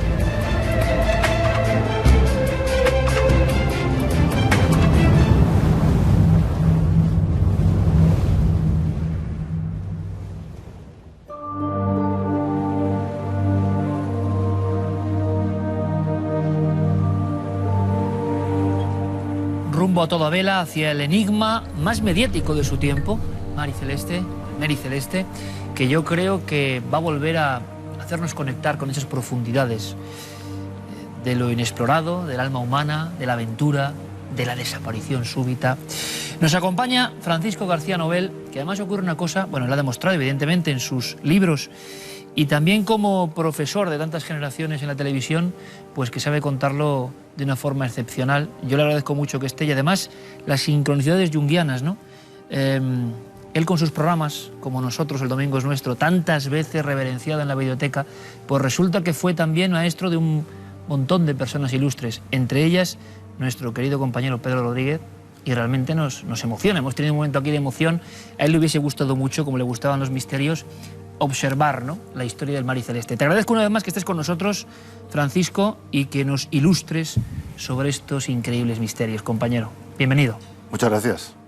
Como recuerdo siempre, encantado de estar aquí. Como recuerdo siempre que me permite el público estas, ¿no? Nosotros, el domingo es nuestro. ¿Cómo lo recuerdo? ¿Cuándo será televisión de nuevo para los jóvenes de esa forma? Ojalá. Ojalá. Ojalá. Tenemos esperanza. Que sé que muchos jóvenes te están viendo ahora mismo y están teniendo preguntas. Bueno, pero hay algo más. Yo estaba ahí nervioso. ¿Por qué? Ustedes han visto la historia oficial, digamos, lo que ocurre en Gibraltar. La desaparición simbólica se acusó a todo tipo de misterios de estar rondando al mar y celeste. Lo primero que quiero preguntar a Francisco es una investigación personal que de alguna forma él ha llevado con bastante sigilo y que sería la conexión española del Mary Celeste. Efectivamente, el Mary Celeste, o la tripulación del Mary Celeste, desaparece misteriosamente en el momento en que el Dei Gracia da con él en mitad del océano, entre las Azores y Portugal, y nunca se sabe qué ha pasado con esa tripulación. Curiosamente, unos pocos meses más tarde, en la primera semana del mes de mayo de 1873, 5 meses más tarde, en Asturias, en la pequeña localidad de Candás, los pescadores, Candás era muy importante en ese momento, la flota pesquera del lugar, había balleneros incluso, pero los pescadores encuentran en la playa 2 pequeños botes, 2 botes salvavidas, con 6 cadáveres a bordo y una bandera de Estados Unidos. Eso no pasa desapercibido en aquel momento porque llega a periódicos incluso de Madrid. Desde Gijón se informa a los periódicos de Madrid de ese hallazgo y se da cuenta de esa noticia. Y después en Liverpool y en otras localidades de Gran Bretaña y de Estados Unidos se hacen eco también los periódicos de esa noticia. Y alguien apunta en aquel momento, ¿podría ser la tripulación del Mary Celeste? Y a mí, que llevo un tiempo investigando y leyendo sobre el Mary Celeste, también me pica la curiosidad y pienso, ¿por qué no podía ser la tripulación del Mary Celeste? Porque es muy fácil. Yo le he hablado con expertos que unos botes salvavidas que están entre las Azores y Portugal, justo en las coordenadas en las que se encontró en el último momento cuando abandonaron el bergantín, la corriente te puede llevar directamente, la corriente de las Azores, directamente hacia el Golfo de Vizcaya, hacia el mar Cantábrico. Podría ser. Yo desde ese momento empiezo a investigar, empiezo a mirar archivos. Picas el anzuelo del misterio, ¿no? Y claro, ya quieres saber, claro. Y he visto todos los archivos de la población de Candás, del ayuntamiento, del registro civil, los archivos judiciales, he visto los archivos de la Armada y hasta ahora no he encontrado más que esa noticia de los periódicos. Que luego desaparece como la estela del Mary Celeste, igual. Desaparece totalmente. Pero cuando a mí me dijeron hace nada, muy pocos días, bueno, pues no hemos dado con nada, eso ya no se puede encontrar nada más, yo dije no, muy al contrario. La dificultad esta es lo que me estimula y pienso que a partir de ahora voy a investigar con más ahínco sobre esas 2 balsas, esos 2 botes que se encontraron en Asturias. Y yo estoy seguro, y además como lanzamos ahora, pues de alguna forma una baliza, ¿no?, televisiva, yo estoy seguro que puede removerse algo y que puede llegarnos, ¿no? La marea informativa nos puede traer algo, Francisco, y nunca se sabe a partir de esta noche. Nunca se sabe. Porque quién sabe. Si alguien puede encontrar con ahínco, con pericia detectivesca, un enigma del mar hoy en España, yo creo que es Francisco, y ojalá, mucha suerte porque vendrás a contarlo, claro. Claro que sí, claro que sí. La conexión española, ahí lo dejamos, esos cuerpos, pero claro, todo en torno a este barco es que es misterioso, toda la prueba, todo desaparece. Tú me decías que la gran clave de esta historia, ahora sabremos por qué fue tan mediática mucho antes del Titanic, aunque es menos tripulación, evidentemente, pero el misterio, ustedes lo verán siempre asociado a desapariciones insólitas, incluso fenómenos, hasta ovnis se llega a decir. Hablo de lo más esotérico, nunca mejor dicho. Y luego todo tipo de posibilidades naturales nunca bien demostradas. Es que en el juicio que se realiza en torno a la desaparición de este barco hay algo único en la historia. Claro, es la primera vez en la historia de un juicio por algo que ocurre en el mar o en la mar, donde la resolución final no es esto ha sucedido por causa de, sino todo lo contrario. Esto no ha sucedido por esta causa, pero no sabemos por qué ha ocurrido. Entonces, se conoce qué es lo que no ocurrió para que fuera abandonado el mar y celeste, pero no se sabe por qué se abandonó el bergantín en mitad del océano Atlántico. Y nadie lo ha resuelto a nivel judicial. Nadie lo ha resuelto. Hay muchas hipótesis, hay muchas teorías, pero nadie lo ha resuelto a nivel judicial. Como ocurre en el Titanic y en otros casos con el Príncipe de Asturias, a raíz de la novela de investigación de Francisco García Nobel sobre el naufragio de esta increíble historia del Titanic español, lo que nos llega, lo que nos cala, quizá porque es todo símbolo de una época, ¿no? Son las fotografías de esas personas que de alguna forma se evaporan y se convierten en desaparecidos sin rastro de la mar. Y nos da la impresión de que hay algo más, algo que no se ha contado. Y yo quiero saber, después de haber escuchado especialistas que además siguen, ¿no?, en confrontación, ¿no?, tanto tiempo después con diferentes ideas, ¿cuáles son las tuyas? Y hay una batería que tú sé que nos puedes resumir perfectamente. ¿Qué crees, después de toda tu investigación, que le pudo pasar a este viaje interrumpido? Lo que no le pasó fue un ataque por parte de los piratas, porque acabas de hablar de las fotografías.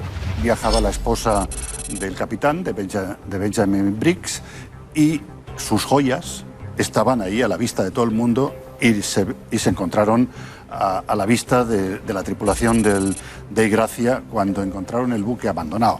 Esas mismas joyas las vieron en Gibraltar cuando se abrió el caso. Por tanto, se descarta un acto de piratería, asalto, ¿no? Porque si no se quedaron ni con el bergantín, si no se quedaron con los objetos de valor, ¿para qué asaltaban el bergantín?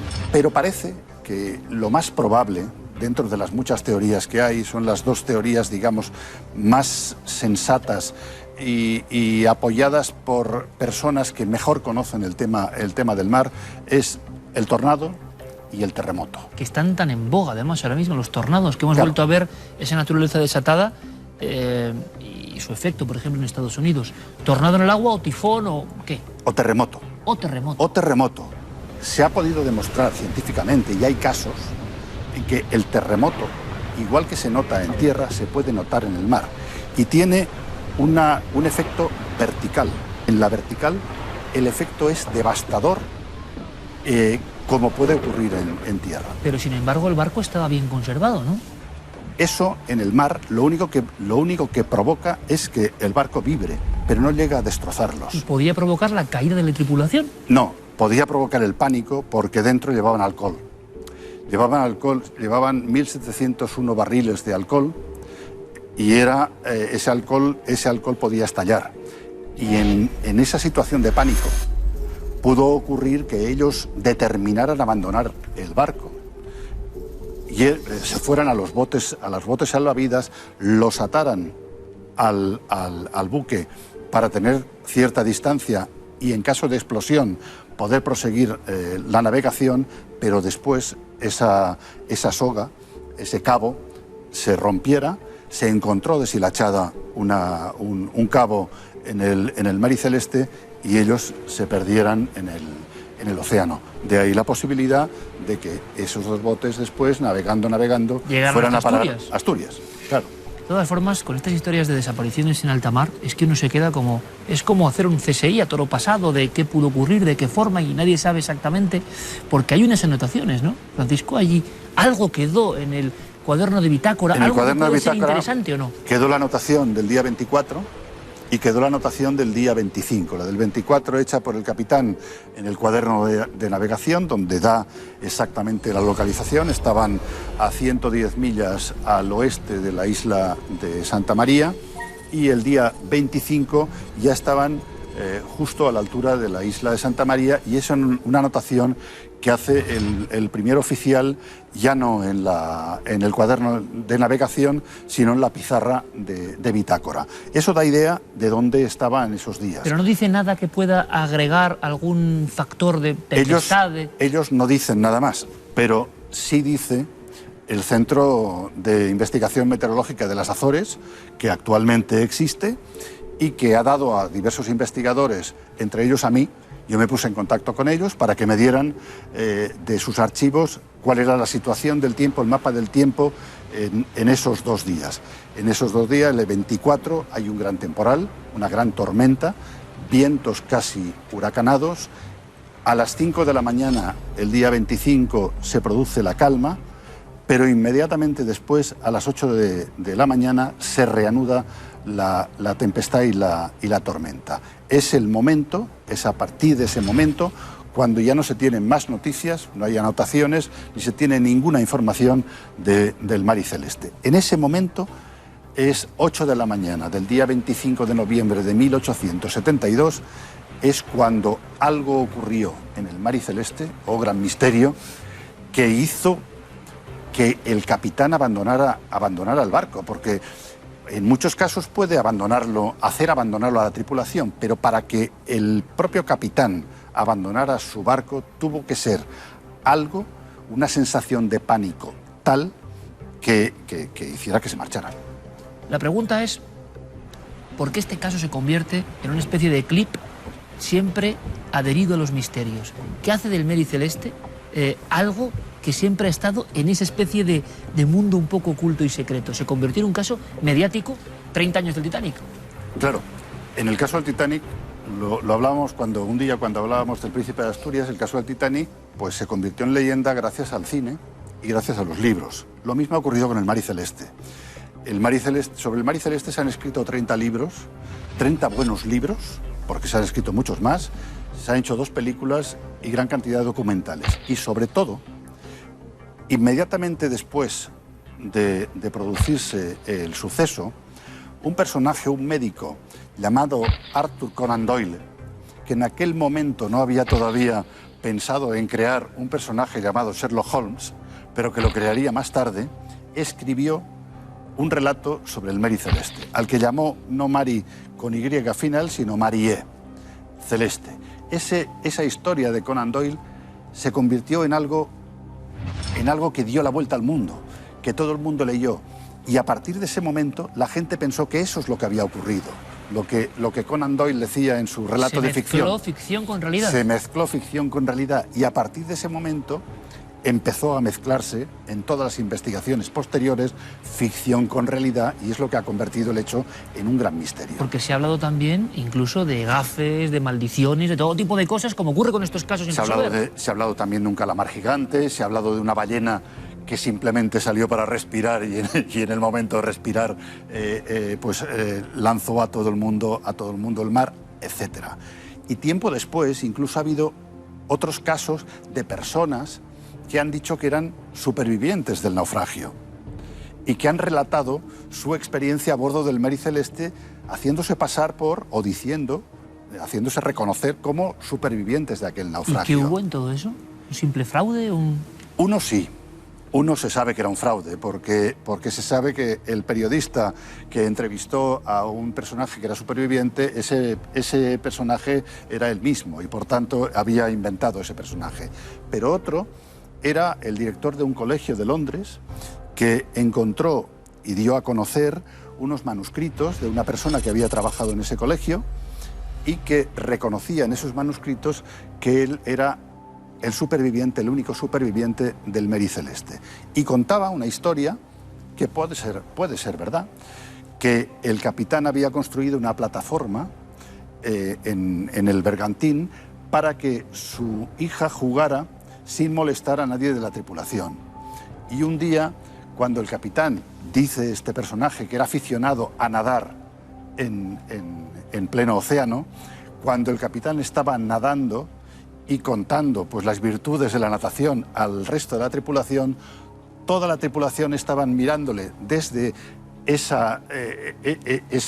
lugar que había construido para la pequeña Sophie, y entonces el peso era tan grande que todos se fueron al agua y murieron todos víctimas de los tiburones, excepto este hombre que pudo salvarse agarrado a una de las tablas. No fue víctima de los tiburones, llegó a tierra y años después pues, escribió y contó su historia. Ten en cuenta que es una historia, mucha gente en esas historias, esas fantasías, para mucha gente es fantasía, pura fantasía, y dicen que todo esto no tiene nada que ver con el rigor de lo que ocurre en el mar. Pero el New York Times le dedicó una página completa, una página entera del periódico New York Times a la declaración de este hombre. Es más, hay películas bastante más recientes que hablan del típico accidente, que la tripulación cae, que no puede volver a subir, efectivamente, y que todos perecen a base de mordiscos de los tiburones. ¿Qué pasó en el Medio Celeste? ¿Algún día lo sabremos? A mí me parece que es apasionante que sea un misterio. O sea, a mí me parece que por mucho que haya que buscar en el rigor de los estudiosos de los temas del mar, está muy bien. Está muy bien que queramos soñar y que queramos pensar en que detrás de todo esto hay algo misterioso y que debemos encontrar cuál es ese misterio. Y sobre todo, Francisco, porque el mar nos sigue arrojando sorpresas, criaturas desconocidas siguen existiendo, fenómenos de la naturaleza poco conocidos siguen produciéndose a todos los niveles y quizá algún día sepamos, o quizá no, y quizás sea mejor así, lo que ocurrió con el símbolo, ¿no?, de tantas tripulaciones, tantas, tú lo sabes bien, perdidas sin rastro.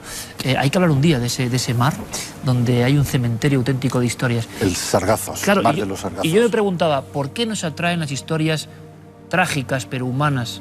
Porque son reflejo también de la humanidad y su lucha con la naturaleza y su dominio de la naturaleza.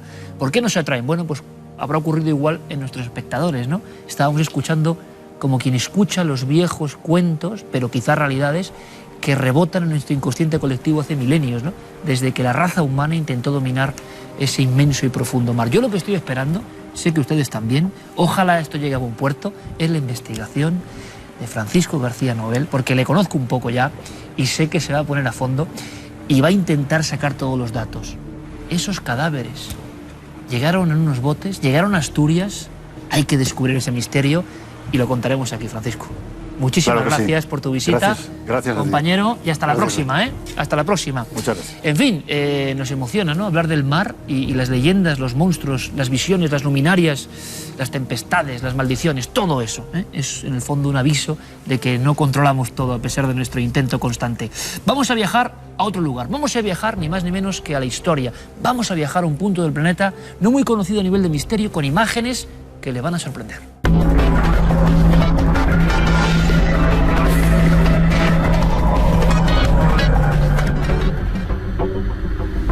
Nos marchamos a Centroamérica, un lugar repleto de misterios, sobre todo que tienen que ver con el pasado.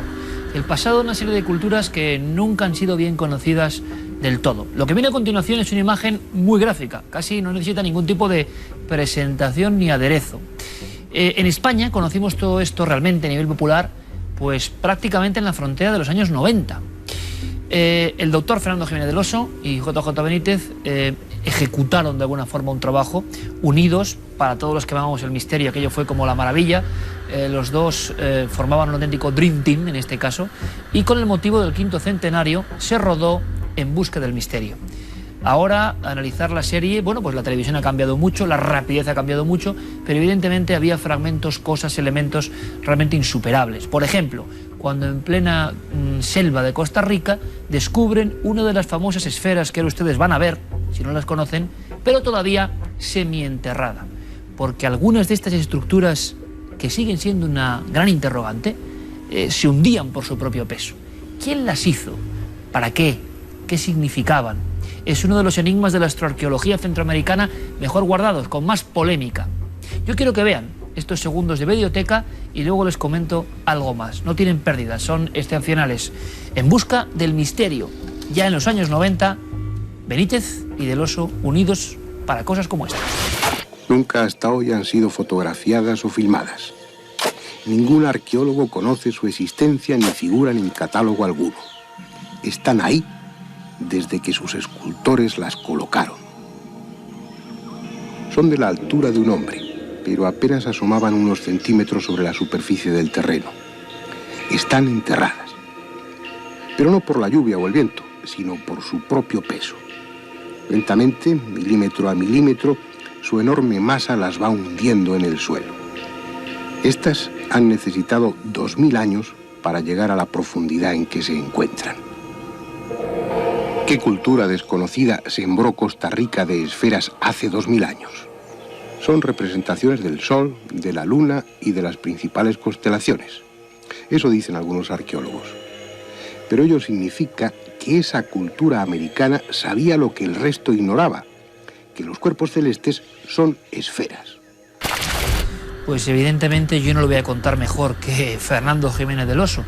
El gran problema del mapa de las esferas pétreas de Costa Rica nos llevaba hasta un misterio todavía hoy sin solución y que además enerva profundamente a los académicos, arqueólogos, investigadores de la historia. ¿Qué señalaba esa especie de composición que no entendemos? ¿Tenía correlación con las estrellas? Parece que no. Muchas veces, como ocurre en Nazca y otros lugares de la astroarqueología, la primera versión es la más sencilla en ocasiones. Plasmaron lo de arriba abajo, como es arriba es abajo, que decía el sabio. Bien, pues parece que hay algo que no acaba de encajar en ese puzzle.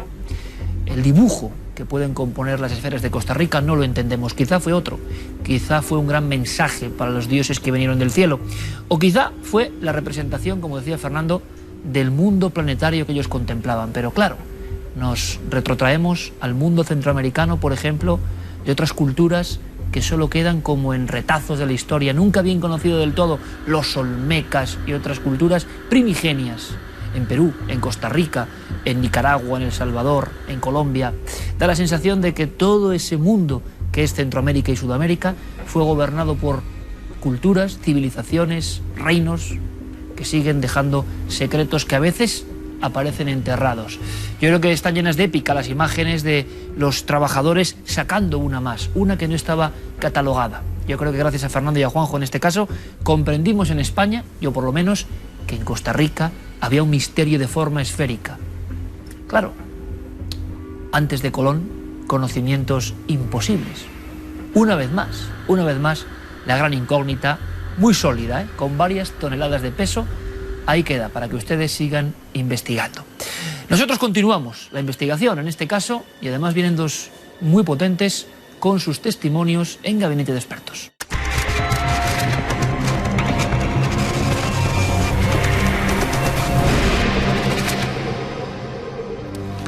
Esta misma noche, ahí arriba, con el testimonio tan impresionante que nos ha contado el trabajador del tanatorio, hemos comprendido que los sueños tienen una información que a veces se cumple detalladamente, ¿no?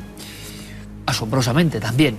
Bueno, pues el primer relato de esta noche tiene que ver con sueños, pero sueños un poco más dramáticos. Nos escribía Javi, nos dice que es de Bailén y que nos quería contar algo que le sucedió una noche del año 1996, que aunque haya pasado tiempo se le quedó por los acontecimientos que luego vinieron. Él se acuesta a dormir y tiene una serie de sueños, de pesadillas que incluso cuando se despierta por la mañana comenta con su novia. Dice que sueña que estaba con una persona de su entorno, que él conoce, que era testigo de Jehová, y estaban en la casa de cultura de su pueblo, que había mucha sangre en las paredes y que esas paredes incluso parecía que estaban quemadas. En ese momento él pregunta que qué había ocurrido a una de esas personas que están como pululando por allí y dice: se han muerto muchas personas. Él se queda un poco impactado por estos sueños, estas pesadillas que tiene, pero todo queda en un simple sueño. Una semana después se entera de que precisamente un autobús lleno de personas que eran testigos de Jehová venían de un viaje de Sierra Nevada. Nos dice además incluso la fecha, 28 de febrero de 1996. En el accidente que se produce en su pueblo, en Bailén, mueren 30 de esas personas calcinadas. Dice que familias enteras completamente destrozadas y un duro golpe pues para toda la localidad. Pues una vez más, alguien que nos informa de una tragedia que fue soñada anteriormente. Exactamente. Recuerda el sueño que tuvo cuando ve esas imágenes y además hay otra coincidencia más. Los cadáveres de esas 30 personas son trasladados a la Casa de Cultura, tal y como él había soñado, para que sus familiares identificaran allí los cadáveres. Entonces es una cosa, dice, hace mucho tiempo que os quería comentar esto que me pasó a mí para ver si alguien me puede dar una explicación. Otro caso tremendo. Tremendo el caso. Vamos a ver si nuestra compañera Clara Tahoces le puede decir a Javi qué fue ese sueño. Ella es especialista en sueños y tal vez pueda sacar de dudas a nuestro amigo telespectador. Javi de Bailén nos envía una consulta que le ha inquietado durante largo tiempo y se trata de un sueño. Nosotros en esta misma sección hemos hablado en varias ocasiones de sueños que parecen ser de carácter premonitorio pero que luego tienen una explicación psicológica más sencilla. Sin embargo, en esta ocasión me voy a mojar y voy a decir que si el sueño que tuvo Javi es tal y como él nos lo ha contado, realmente se trata de una premonición, en este caso en un estado onírico y además muy clara y muy simbólica por lo que él nos cuenta y en especial porque sucede justamente una semana antes de que se produzca el accidente que nos ha referido en su correo electrónico. Me queda por decirle a Javi que bueno, que no se inquiete, que estos sueños a veces suceden, puede ser que nunca más tenga uno de ellos o que se repita, pero en cualquier caso es algo que no podemos controlar y que cuando tienen lugar estos sueños pues simplemente decirle que no se angustie y que no piense tampoco que todos los sueños que va a tener van a tener esta faceta premonitoria. Un saludo muy grande, Javi. Pues una vez más se cumple esa máxima. ¿Cuántas tragedias han sido adivinadas, transformadas en imágenes oníricas, en sueños? Claro, ¿qué ocurre con todo esto? A mí me parece digno de un reportaje. Pero ustedes pueden pensar, y con todo el criterio, que claro, a todo pasado, las personas pueden decir, yo lo soñé, y que no está claro si el sueño era tan firme. Igual sí, es posible que sea exactamente como nos cuenta este testigo, y nos muestra una vez más que la ventana de los sueños sigue siendo un mundo inexplicable en parte, ¿no? Se nos transmite información y por qué. Y claro, aquí el detalle de que sea algo tan preciso en su propia localidad. Tremendo. Gracias, tienen las 10 de contacto ahí, por legarnos todo este material que en el fondo siempre reman en la misma dirección, ¿no? Pasan cosas asombrosas casi diariamente. Vamos con otro testimonio, el segundo. Ocurre también en Andalucía, Carboneras, Almería. Una pareja de novios, una zona tranquila, el mar, está mirando las estrellas y la chica empieza a sentir algo que le inquieta primero a ella y luego a él. Piensa que alguien le ronda, alguien que evidentemente en un principio imaginan como físico, un mirón a destiempo, alguien que está vigilándoles, puede ser un maleante incluso, pero la sensación va incrementándose, se dan cuenta de que no hay nadie y eso les produce un mayor temor. La amenaza parece algo invisible. Hoy empezábamos con la historia de Ángel en México, que él describe algo que no se puede ver, pero que siente, palpita, está ahí, aunque no se vea. Bueno, esto empieza a provocarles un terror sin hablarse entre ellos, y en un momento dado, por el rabillo del ojo, ambos ven a su lado derecho que una sombra, no un individuo, una sombra, está ahí parada y se mete en el agua y desaparece. Produce tal pánico la escena, esa campana de realidad lo ha envuelto todo, que tienen que salir corriendo. Y el momento de salir corriendo los dos de la mano, huyendo de algo, lo recuerda con un terror impresionante. ¿Qué pudo ser todo esto? Bueno, Javier Sierra ha investigado muchos casos de esta aparición, de este tipo de... no es la misma, pero este tipo de arquetipo, ¿no? Esa sombra en un lateral de nuestra visión y parece que nos rondaba por algo. Vamos a ver si él tiene una solución o un alivio, quién sabe. Buenas noches, Alicia. La redacción de Cuarto Milenio me ha hecho llegar la carta con tu experiencia que tuvo lugar en la zona de Almería en el año 2003, cuando visteis una misteriosa sombra volante que os rodeó en un momento determinado en una velada nocturna que teníais junto a la playa. La verdad es que le he dado muchas vueltas a qué pudo haber sido o cuál pudo haber sido la causa que provocó esa visión. Y lo cierto es que me ha venido a la memoria algo que sucedió en 1990, en junio de 1990, en Barcelona, en un lugar mucho más poblado.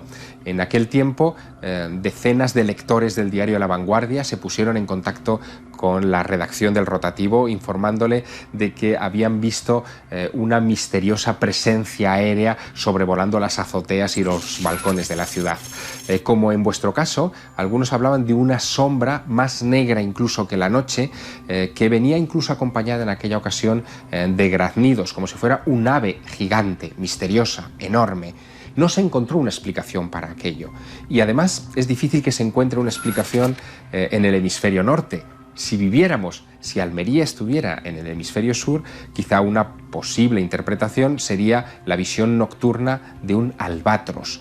El albatros es una de las aves más grandes que existen, puede llegar a tener hasta más de 3 metros de envergadura, pesca y por lo tanto se sumerge en el agua, igual que vosotros visteis a esa sombra abalanzarse sobre el agua, y podría ser la interpretación naturalista más cercana a lo que visteis. El único problema, como ya he dicho, es que en Almería no hay albatros. En fin, misterio. Gracias, Alicia. Yo recuerdo hace ya pues más de 20 años, uno de mis primeros reportajes se llamaba Sombras Errantes y tenía un poco que ver con todo esto y además se concentraba en una región concreta de España y las descripciones y los temores eran muy parecidos a los de Alicia, que nos escribía el Gabinete de Expertos. Vamos a ver las fotografías, si se ha captado alguna entidad de este tipo. No lo sé, pero sé que el lugar que visitamos seguro que les va a sonar.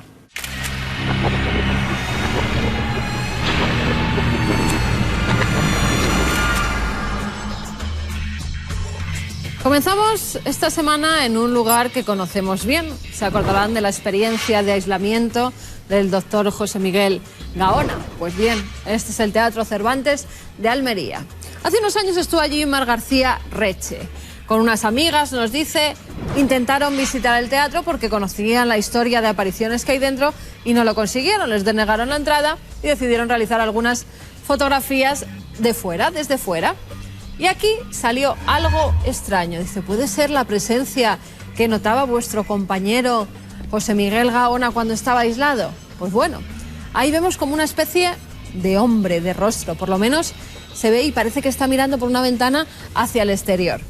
Aquí lo vemos perfectamente. Incluso voy a ampliar un poquito más para que lo vean ustedes. ¿Ven un rostro? Incluso el cuerpo de la persona. Esta sería hasta la oreja, el pelo, los ojos, la nariz y el cuerpo. ¿Y qué era? La verdad es que nuestra amiga nos mandaba esta fotografía un tanto impactada porque verdaderamente parece que hay alguien. ¿Y qué nos dice Guillermo León? Nos dice, ¿verdadero fantasma o efecto óptico? Para Guillermo León, como no, es un efecto óptico provocado por las cortinas, el mobiliario, las luces. Algo ha formado esa silueta. Pero yo no estaría tan segura, dando... Por cierto, los testimonios que hay, tantos además, de las apariciones que se producen en este teatro. Tal vez haya salido el actor fantasma. Y nos vamos con otra fotografía que es muy impactante porque además no habíamos visto ninguna como esta en todos los años que llevamos de Cuarto Milenio. Fíjense, parece que hay una torre y como una especie de... no lo sé cómo identificarlo. Unas nubecillas que salen de ella, están emitiendo algo y se ha podido captar con la fotografía. La imagen nos la enviaba Pablo Gutiérrez, fue tomada en la autovía A4 y Guillermo León, con el GPS que nos daba las coordenadas, ha logrado identificar el lugar concreto. Es entre las localidades de Luisiana y Fuentes de Andalucía, todo esto en Sevilla. Y muy cerca nos dice Guillermo que hay una planta solar que se llama Gema Solar. Ha localizado además por Google Maps esta particular instalación. Van a ver ustedes las diferentes imágenes que ha ido captando Guillermo León. Pues él nos dice que podemos apreciar perfectamente la planta solar y el reflejo que se origina en torno a la torre. ¿Qué sería entonces esa especie de boomerangs de luz que lanza esta torre? Pues nada más y nada más que eso, un reflejo. Guillermo León ha logrado identificar, ha logrado resolver el enigma y ahí tienen la fotografía. 2 vías de contacto si tienen alguna imagen pues que no saben resolver o que aparece algo extraordinario. A través del correo electrónico cuartomilenio@4.com y nuestro apartado de correos 18189 con el código postal de Madrid 28080.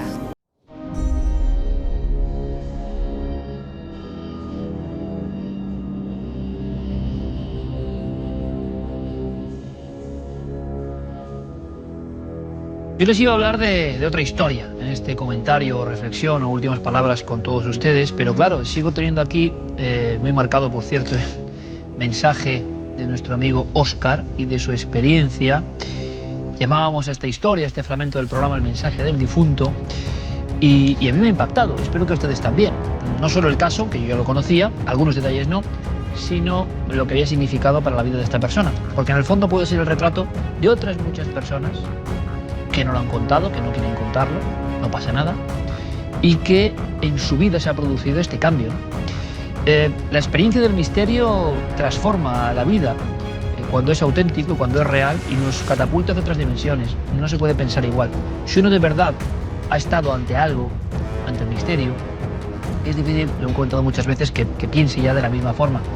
Y además no solo pensar en torno a ese caso que le ha ocurrido a él, sino pensar en torno a todo, a lo que es la vida, a lo que es esta aventura. Es curioso el contraste, ¿no? Es curioso el contraste. ¿Por qué?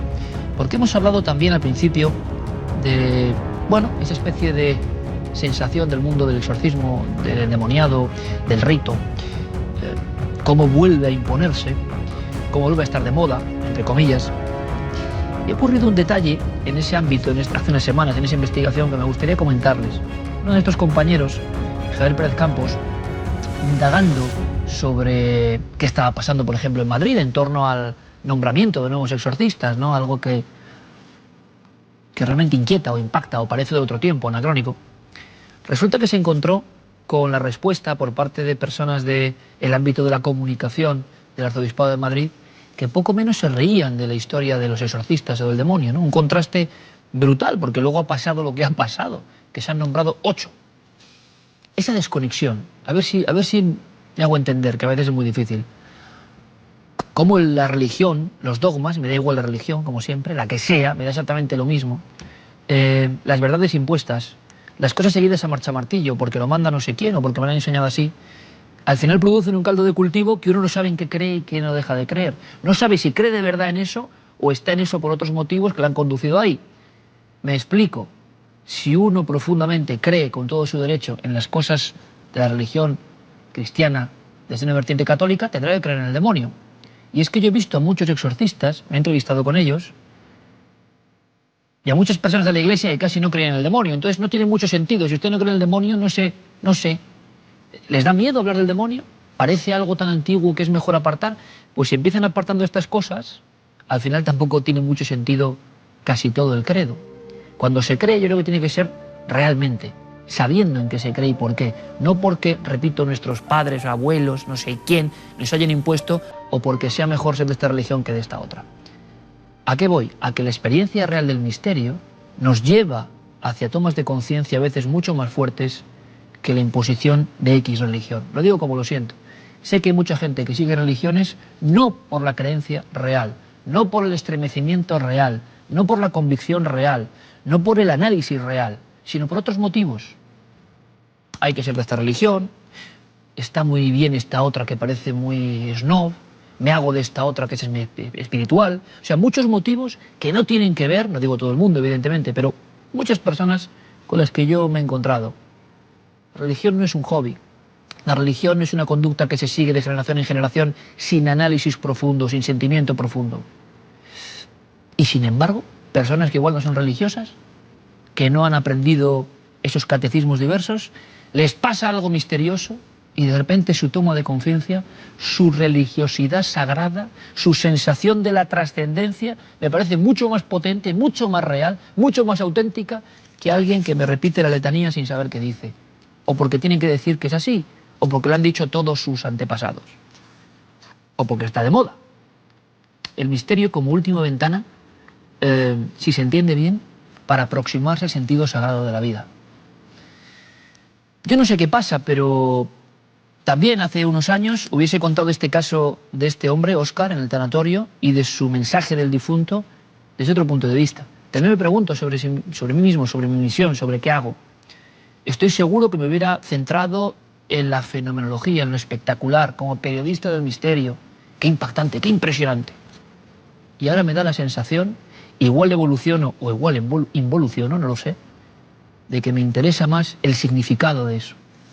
Cómo ese hombre me ha dicho que se siente feliz, que la experiencia le ha quitado el miedo a vivir, que él ve el miedo a vivir que nos rodea permanentemente, las angustias, y más, en estos días que corren, el ceñirse a lo material. Y me doy cuenta, analizando lo que yo les cuento en las últimas palabras de Cuarto Milenio, quizá para su desgracia, por mi persistencia, que casi todos los casos que me interesan tienen ese enfoque.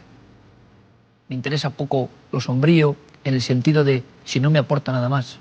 Y sin embargo me fascina especialmente esas experiencias que convierten a personas normales y anónimas en alguien excepcional. Porque alguien que ha perdido el miedo a vivir, alguien que tiene esa experiencia sagrada o trascendente real, sin el dominio de ninguna religión ni de nada impuesto, ese sí que me parece alguien tocado por una varita mágica y que su vida de verdad es digna de ser analizada. Ha perdido los miedos que muchos tenemos, ¿no? Llenos de dudas. El misterio como experiencia de revelación. Y a mí me siguen llenando mucho más estos casos. Y me doy cuenta que he convertido mi programa en ocasiones en una maniobra de altavoz de estos casos. Y lo sé muy bien, porque he visto el eco que tienen muchas de estas historias, que reflejan una esperanza. Yo no sé qué hay detrás de la muerte, no lo sé. Quiero creer e intuyo que hay algo que es aventura que sigue. Pero también uno es instrumento sin saberlo en ocasiones del propio misterio. Y uno ya no se centra tanto en qué impresionante, qué maravilla, qué televisivo, que también es nuestra obligación hacerles entrar en estos temas. Pero al final el mensaje que está de fondo, ese es el que me importa. Si alguien tiene ese mensaje hoy en día, es alguien muy rico. Ese no será pobre nunca en lo que importa. Ese tendrá, yo creo que el alma fortificada. Y no les estoy hablando de religión, no les estoy hablando de creencia, de dogma, de seguimiento de unas conductas, no. Simplemente el misterio les ha llevado a esa conclusión que no se puede ni explicar bien. La emoción que hemos visto en Óscar es la misma emoción de otras personas que han pasado por aquí. Y uno, qué curioso, en vez de empezar a sentir repelús, y en vez de empezar a sentir miedo, y en vez de empezar a decir, ojalá no me pase, en algunos casos empieza a pensar, no sé si les pasa, me gustaría tener esa experiencia, me gustaría perder ese miedo a la vida, me gustaría que el misterio me tocase con su varita para enseñarme que nada es tan grave y que hay que tener esa alegría de vivir que decía esta persona. Qué gran enseñanza la del misterio, ¿no creen? Mucho más allá que un susto, mucho más allá y qué miedo, mucho más allá que qué caso, mucho más allá. Hasta dentro de 7 días, amigos.